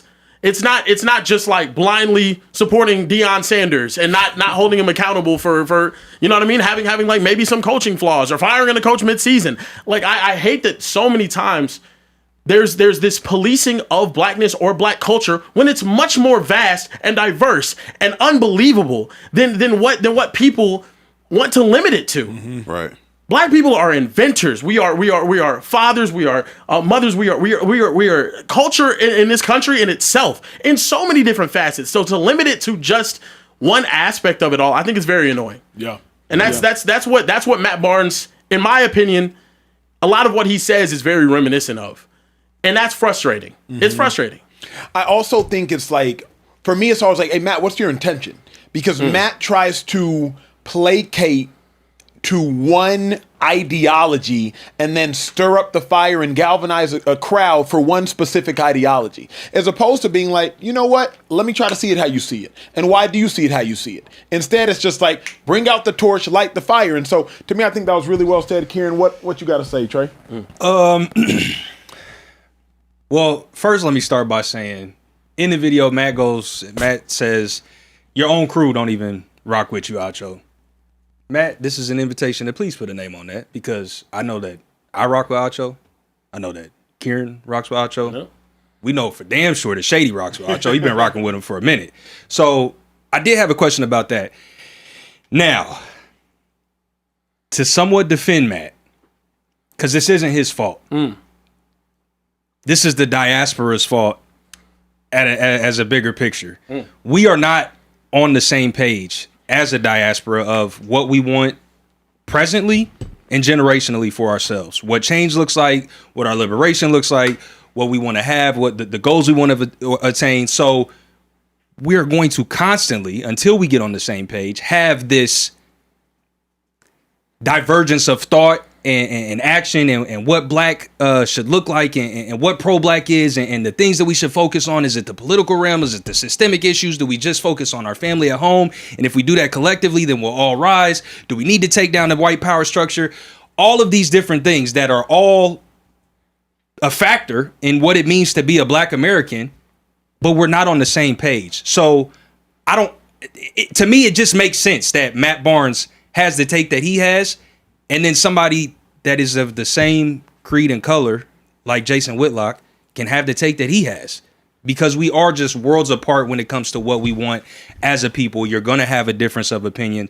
And those opinions are going to be very far and very vastly apart. So I can't blame Matt Barnes. I don't agree with it.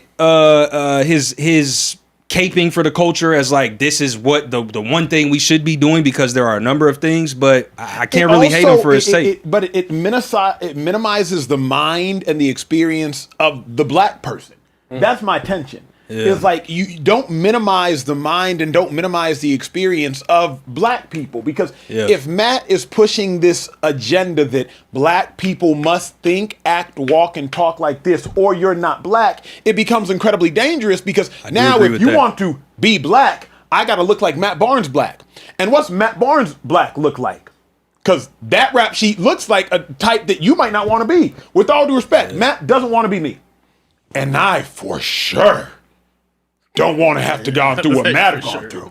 Yeah. It's just respectfully. Yeah, I'm not trying to jump over no fences and try to beat nobody up. I'm not trying to get arrested and me personally. I'm gonna stick to writing these books. I'm not sending $60,000 to a jump off to keep my business. I'm private. just not. That's just me. So I don't want that smoke. If that's what being Matt Black looks like, nah, G. Yeah. Like, you got it. And I'm gonna be me and you can be you. I just want to allow everybody to be who they want to be without chastising them. Yeah. Because I've never told a black person you not black.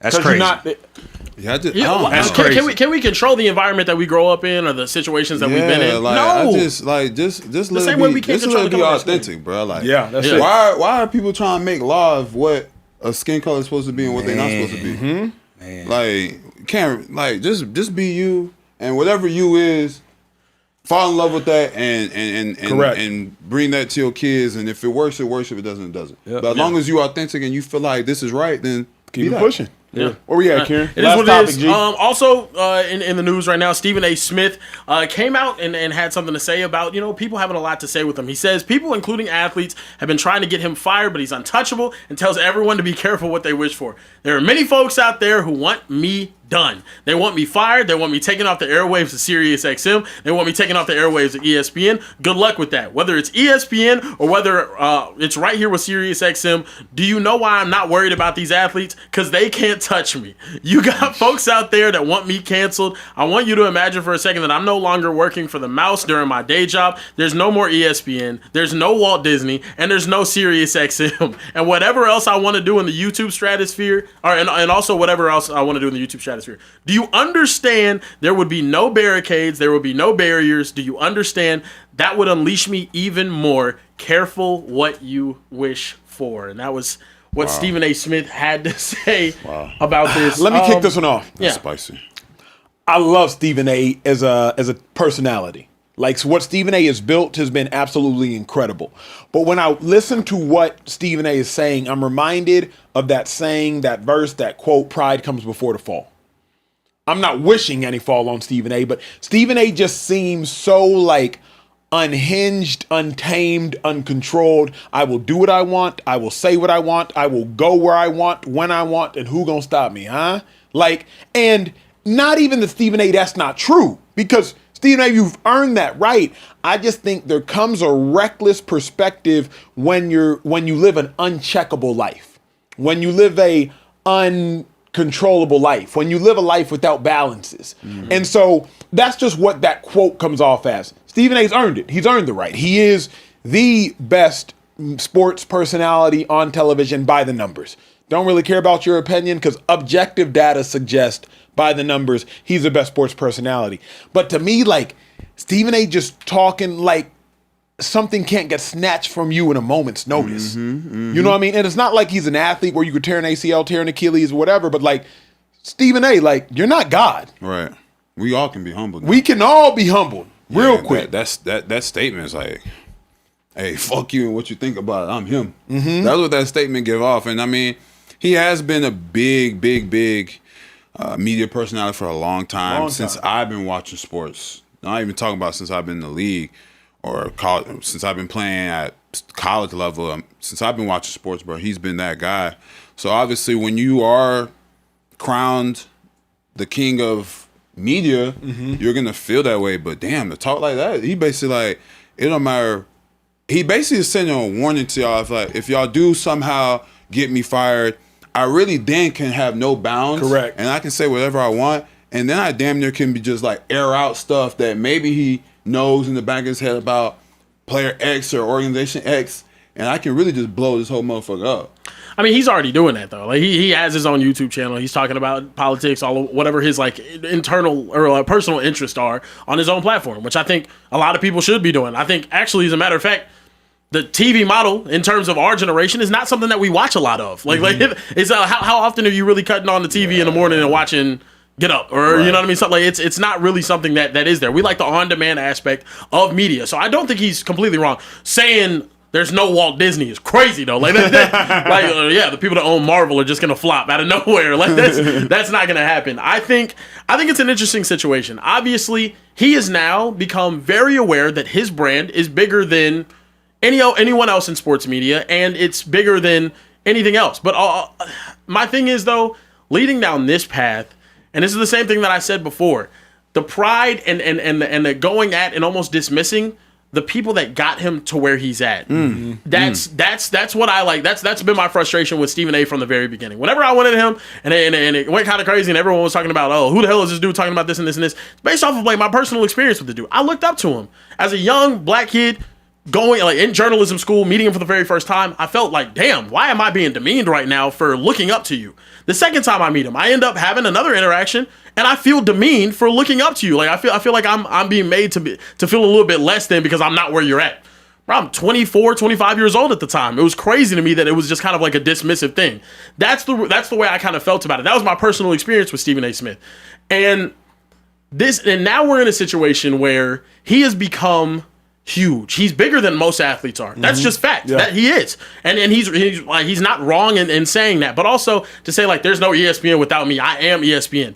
You do hold a giant weight. It might be true, but also ESPN built your entire career. Correct. I'm good without all these athletes. That might be correct. But also the athletes and your relationship with athletes built your entire career. When Matt Barnes says that, like, oh, we're not rocking with you the same way that we were because we used to feel comfortable going to you and talking to you about these things, I don't think he's wrong. That's his personal experience that he's had with Stephen A. Smith. He's not, but I think also, Kieran, that's a change in the culture of athlete to TV personality more than it is a Stephen A. Smith thing. Yeah. Like now that athletes have their own podcast, bro, most athletes aren't going to reporters to break news or break that or break this. Or they just going to do it on their own show. Yeah. Right. Like back in the day, if you wanted to be seen, I got to go on First Take. Right. Now Draymond goes on the Draymond Green show. Amon Ra does the Amon Ra and with that other with Terry and Arnold, I think.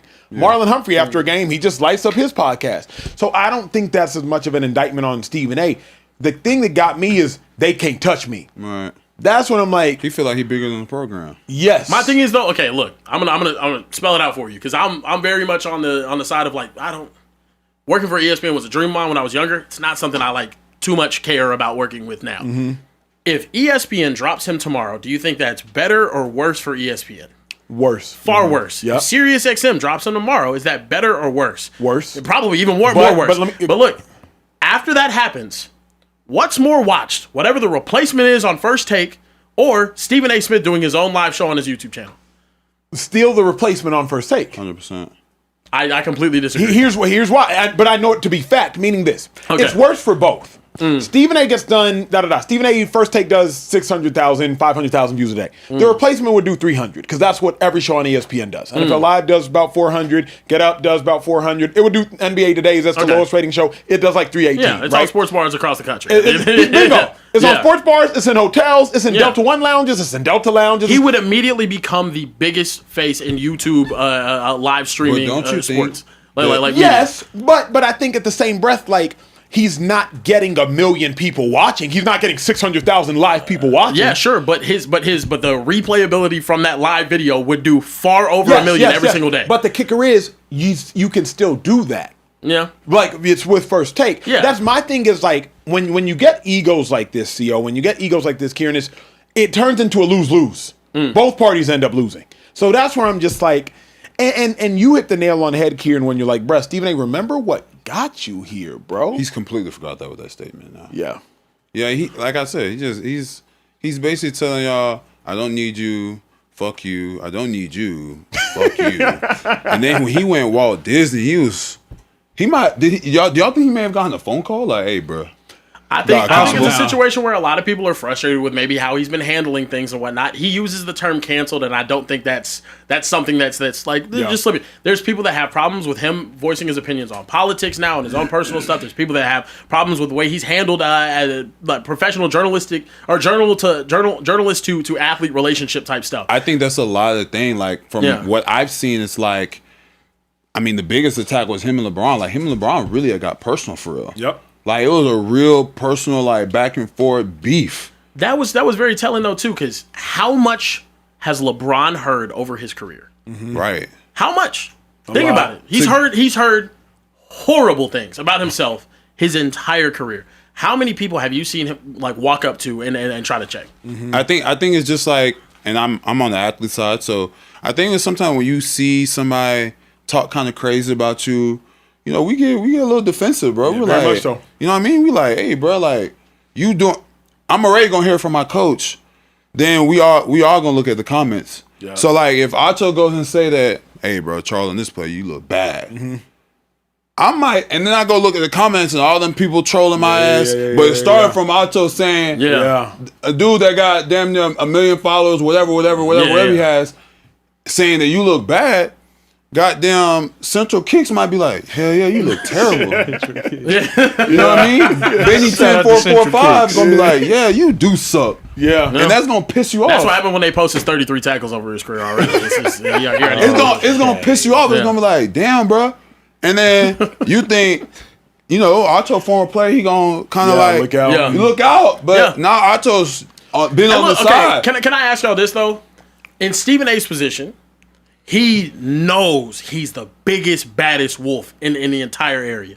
Is it just what he's saying? Isn't technically other than Walt Disney line? It's not wrong. It's not wrong. And the thing is, like, oh, you do? You think it's wrong? It's not inaccurate. That's what I mean by wrong. It's not inaccurate. Morally wrong. He does not need ESPN or Sirius XM to be a huge commercial success still. Correct, but to act as though he's infallible, uncancelable, untouchable. If he quits both of those places tomorrow, DraftKings Sportsbook or someone huge is offering him hundreds of millions of dollars to get his show. But that doesn't mean that he can't be canceled or removed from his current position. Y'all know I love shouting my nan out on here. She always says, pride cometh before destruction. Mm-hmm. All the time.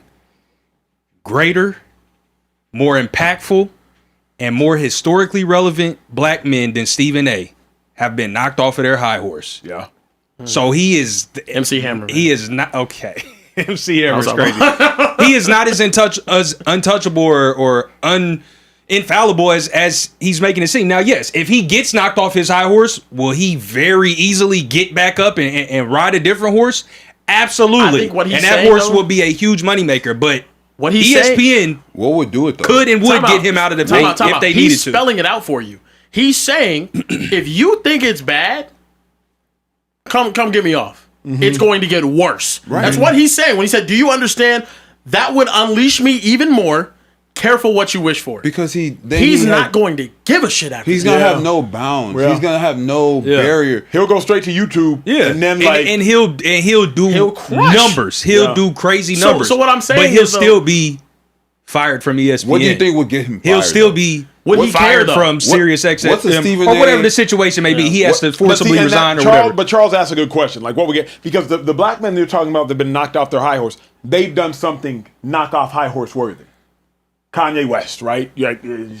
But Stephen A. But not always. Not always. I was going more so like MLK, Malcolm. Like I'm talking about like people that like big. No, but that's what I'm saying. He's not that big, and those guys have literally been assassinated. I'm not saying that Stephen A. But I'm saying there are more powerful, bigger than life, larger than life people that have had to be humbled. Stephen A. can be humbled by ESPN. What would, in y'all opinion, what would be Stephen A. Smith is out of there? It would be Stephen A.'s own doing, and he hasn't done anything. Right. Yeah. So he's chilling. And he also has no competition. Correct. Like, it's more so to me on the airways. There's nobody that's the company even that's close, been there. They supported you. They've had your back your entire career. They built you up. They've given you the platform to build. Sorry, I'll say he built himself up. They gave you the platform to do so. Yep. And you're going after 20 plus years of them platforming you, sending you around, doing like they built you in a way. things are better You left built yourself, unsaid. What but they athlete platform triggered you them? that entire time, and afterwards you're saying, I don't need them. I'm bigger than them. I'm better than them. Yeah. That's the ego that I was talking about whenever I was going on my rant. Yeah. Who And that to me triggered is- this? Josh Hart, probably. He been going to Josh Hart and the Knicks for like the last 4 or 5 days. Yeah. Yeah, he been going. Josh at him. Hart, the Pelicans players, Zion Williamson. Hey. And He he told feels you. like- He told you directly, Kieran. Yeah. He knew it was a food clause in that contract. Now, I know you got to defend your heavyweight brother, Zion. He has to. There we go. But Stephen A. said facts are facts. He saw the contract. Saw the contract. He said it was a food clause. Okay, yeah. Seeing the contract, bro. That's tough. He seen You know what I said hate food clause before we contract get is crazy. Kieran's gotten smarter. Why is that? Kieran usually gets his shots off early. Yep. He snuck me just now. I did. Because he knows this is the last topic. Yeah. And he's like, this is right around when Yeah. Acho gets that last shot in. Yep. And he beat me to the punch. Well did. done. Yeah. I'll see you tomorrow, sir. I will see you. I'll see you tomorrow. Tip your hat. Any super chats before we get out of here? Let me see. Yeah, we definitely have some super chats to get to. IKill211 said Texans defense is legit, but let's not forget Boutte dog walk Sting twice in 2 years. Pass Nation. Dog walked is loose. Drag. Yeah, hell of a That's- catch though. yeah. But maybe you and it changed the game, but I won't say Good dog player, walk. Good catch, good player. Great good on catch, good. good throw. Yeah. But dog walk. Good on elite. Okay, but dog walk is Yeah, extreme. dog walk is crazy. Yeah, that is crazy. and that's what be pissing me off about fans when y'all say that. Like, come on, bro, we got Y'all Like, sensationalize I things. hate Yeah. when a Calm down when a with fan the says words. like, "Yo, this dude got toasted." Calm down. And with he the got words. beat got by like two like catches, yeah. he got beat by like a Bruh. step. Y'all It's- like it's not other even dude that. on the other side ain't an NFL player too, bro. Can I tell you what, from a fan perspective, pisses me off more than anything? Okay, up? talk to us. We lost the game. A hungry fan. Don't act. We lost the game. Don't act like we got slaughtered. Yeah. We whooped your ass up and down the football field. Y'all won by a last-minute field goal. After my punter fumbled the ball. But the thing is, Cowboys fans are notorious for that, though. Absolutely, we are. That's true. Yeah. That is true. As long as- They're as long as also we put that- notorious for like when the Cowboys get eliminated, which is inevitable every year. They wear like Rams jerseys or Chiefs jerseys. Or they'll switch up why and is it stuff, every yeah. year that the Cowboys get like hyped up on all the major channels as if like again the track? Hold on. This is Right, my favorite right. topic. Because we're the biggest brand. What did Stephen A just say? Oh, The NFL, we bigger than you. Okay? All right. All right, ESPN, CBS, Fox, NBC, we bigger than you. We're the Dallas Cowboys, brother. Okay, We're the, you want to play for the Dallas Cowboys. You know you do. I'm a commander and I'm happy. Yeah, about no, it. you're commander. you be happy you're getting Don't to the Don't let for that man America's walk team, you out though. of contract, It's okay. Carebear. That's fucked up, bro. Hey, listen, JoJo said this poem is for Carebear. Now, I haven't read this, so if it gets crazy, Bro. What are we oh doing? Ridges Bear, when you gonna see me in Madden Ware? You talk that talk, I sent that bread. 100 to challenge you. You went quiet instead. Tell me, Bear, is it smoke you fear? That was beautifully crafted. I Look, love. man. I like the. I like the. That was fire. Look, man. That was creative. That might I be will one get of my back favorite to you. super chats. If you're in the Discord, message me in the Discord. I will get back to you next week. I can't play He's any booked Madden and this busy. entire week. Yeah, I had a flight on Friday. said We I got can't the be playing show. Madden? He's got Got a dinner meeting. coming Yeah, up. It's a lot. Listen, No, yeah, he's got a next, lot. look, when I get back next Monday-ish, we can play. I'll put that Okay, on it up, all right, for stamp sure. it. Listen, Benjamin Todd, keeping it moving, said the 49ers reached the Super Bowl in February 2020 with a much worse quarterback than CJ and a very strong defense. To top it all off, D'Amico got to physically witness an NFL head coaching legacy in Shanahan. The Texans will be fine. That Niners team had a run game though. Will- 3 running backs over 500 yards. Coleridge, Bernard, Stroud the fourth. Can he not turn the ball over like it, 8 times? bro. We That's- never that's said the- that they're not gonna be straight. It's just like he said I didn't. Yeah. Listen, Rose2788 said, Care Bear, my Caribbean brother. Keep pushing on that gym journey, now. bro. Yeah, me Stay too. committed, Come on now. and you're going to love the progress. I used to be a twig. Now I'm 178 in tone. Keep grinding, brother. We're getting there, bro. We're Yeah. actually getting there. Yeah, we had a great leg day today. we? I was like walking. I was shaking walking down the stairs. It was a telltale Kieran, sign of when's a the good day. last time you saw 178? Oh, Oh my god! When's the last time you saw 178? fourth grade. I'm guessing. Junior high school. Junior year? Oh, you were scrawny, bro. Yeah. You were 178 as a junior. Answer the question, Carebear. Bro. Quit trying to deflect. I ain't seen 178 since middle school. Can we I figured it was, get a Bro, current, I was 6 foot going into my freshman year of high school. can we get a current weight though? Yeah, what's current weight? Don't lie. I already said I'm not giving y'all my weight until I drop to 60. But like, Okay, first A digit. guest Let's has get asked. first digit. A guest has asked. the first digit is a 3 for sure. Still? Yeah. God damn. Hold on. Time out. And you lost 30 plus? Time out. Yes. I Okay, told you listen, that. I was clapping up for the 30 plus. In January, But I was damn, as big as 300 I've ever been. But I actually, the weird thing is, at this size now, because I've been doing like a lot of lifting, I'm like 6 weeks into like actual heavy lifting. Yep. Like, I feel way better at this size than I've ever felt at this size before. So Yeah. like, it Oh, because actually feels- it's a healthier one. Yeah, though. yeah, no, it's a a much, healthier. but like it's different though. Like I feel as good as I did 40 pounds lighter, and like that was like whenever I what lost you're weight saying, before yeah. I was doing cardio. But Yeah, now that yeah. I'm like actually like lifting and whatnot, I feel just as good or just as mobile as I was at that weight. Right. Now like Charles, 40 you pounds have to heavy. sound like you had thoughts. I mean, I wasn't thinking 3. Yeah. Oh, no, bro, I'm It's the black tea. Yeah. I'm a big the dude black though. tee. I'm like You were 6'3" and a half. Like You use the term big loosely. I have other adjectives I would use. wow. Oh, okay. Oh, we know. We've heard you say him. Obese is one of them. Obese Noel is Santana, crazy. 4437 said, do you guys think 80 years from now they'll look at LeBron like they can scrub him the way Miles Carebear Garrett says he'll run through dudes in the 80s and Trey Curry claims he'll light up Pistol Pete? Hey, first of all, Time out. If you going to wait, because I got it. No, they had me messed up. I said Bob Cousy. I said Yeah, I wouldn't Bob. have Yeah, shit for he's Pistol Pete. sensationalizing things. I said the 20s. Do you think I want to block Lawrence Taylor? Are you out of your fucking mind? Yeah. Bro, I will get bro. Who was on crack? No, he's on. Yeah, he's on the There purest. was a of- debate. yeah. For the sake of time, Charles will continue tomorrow. Kieran says if he played in the 1920s, he could have played. What was it? You I could have played D-line. 3-tech and I would have been a problem in the 1920s. But that would have been a problem. Bro, everyone back then is like 185 pounds. Sir, that would have been a problem. I would have been a The problem. problem is Kieran didn't even play high school football. Oh, brother, please stop. Oh, damn. Dog, y'all think I'm just You didn't not play an high school athlete? football? Yeah. No. Wow. With that build, ain't that Where crazy? Where are you from? Where are you from? I'm from. I went to Duncanville in Dallas. Yeah. Oh my God, you didn't play high school football. No. Well, first off, we were. What the hell is that? that's a whole ass ball. Play with bugs. Oh, That's a big ass bug. I'm not gonna lie. no, that's the. I was right behind Like you, it, bro. It's a big ass mob. Oh, Step on it. It's a mob. Man, he's scared. It's Look cool. at him. I didn't know what it was. Now I know this is cool. We keep it moving. I ain't worried about it. But Man, let's that thing- hey, that joint looked like I didn't Hey, know what Trey, that where's the was. last super chat? Okay, that's listen. Cinematic I can J. hear that thing. That thing's going. Yeah, no, it gets going crazy over there. Oh, it's on your foot. Oh, what? I'm look at cool him now. right there. Once I identified it, I was Yeah, cool. this is cicada. Weird how y'all always want to hate on Lamar. Cinematic J. So also we go. said, can we pull up some Lamar Jackson film? How can he say something so stupid like Lamar don't make crazy throws? Pull up the highlights. And then Ro is also... No. Let's take this. Let's take this real quick. Let's take this real quick. What is your definition? First and foremost, what is the definition of crazy throws for whoever said it?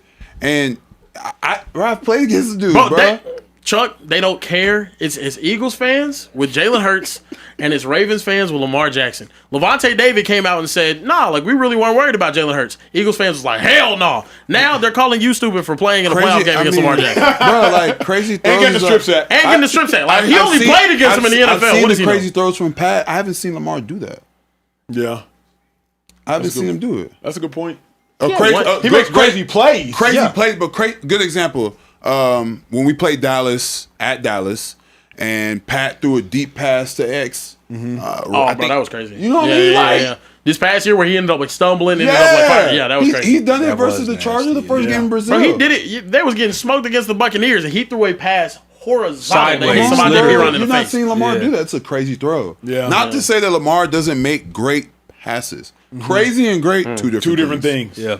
Come on. Last two I got. One is from Roez2788 again. Said also shout out to Acho parentheses or Reese for getting Trey his new desk. Now bro got glasses and living his life. Listen, Oh, man, Reese can't grant no freaking credit for that. new desk can't tell me nothing. Last one is from Diego. Said I can't super chat, but I just want to say these make my night. And can you please just tell Acho thank you for making this show. Hold on. Wow. How much he dropped for that? He's in a financial deficit at the moment, but he wanted to thank you personally. Who was it? Diego Gonzalez. I thought Acho was going to be like, he said $2. Why the hell are we reading it? That would have been some Acho shit to say. Did he not send? He's in a financial deficit. He said he got us on the flip side. Are you okay with that, or are you gonna be in? Diego, I appreciate it, but like when these tax returns hitting. Okay. That desk ain't gonna pay for itself, Diego. So like, it's love. Yeah. But it's almost the 15th. Right. And there's possibility he might ask for an upgrade desk. No trade, light skin self. This is So, true. I mean, I do need a new chair. I can't have a new. It's like having a new car. It's like having a new car with old tires. That don't make sense. It's been an amazing show. We appreciate you guys stopping by here in the Speakeasy. It's been a fun night. It was a really, really solid night. Look, we're going to be back tomorrow, 11:15 p.m. Eastern, 10:15 p.m. Central. Levante David joining the show tomorrow. Levante David joining the show. Wow, Chuck will also be back remote. 8:15 p.m. Pacific time here in the Speakeasy. We do not respect Mountain Time unless Trey's beautiful daughter Malin is in the Speakeasy, which she is not. So we will not be respecting it today or tomorrow. Sorry. So yeah, it's just not going to happen. While you're at it, by the way, go ahead and hit that like button. Hit that subscribe button. And when you hit that subscribe button, hit the bell button to be notified when we go live, because sometimes the times may switch up on you. It might switch up on you because don't think twice. Don't think we got to get to church and whatnot. Look, for Carebear Kieran, for Charles Omenihu, for Mr. Krabs and Social Sneeze, everyone in the back, make some noise in the back. Trey Charles. We will see you guys next time, right back here in the Speakeasy. Yes, sir.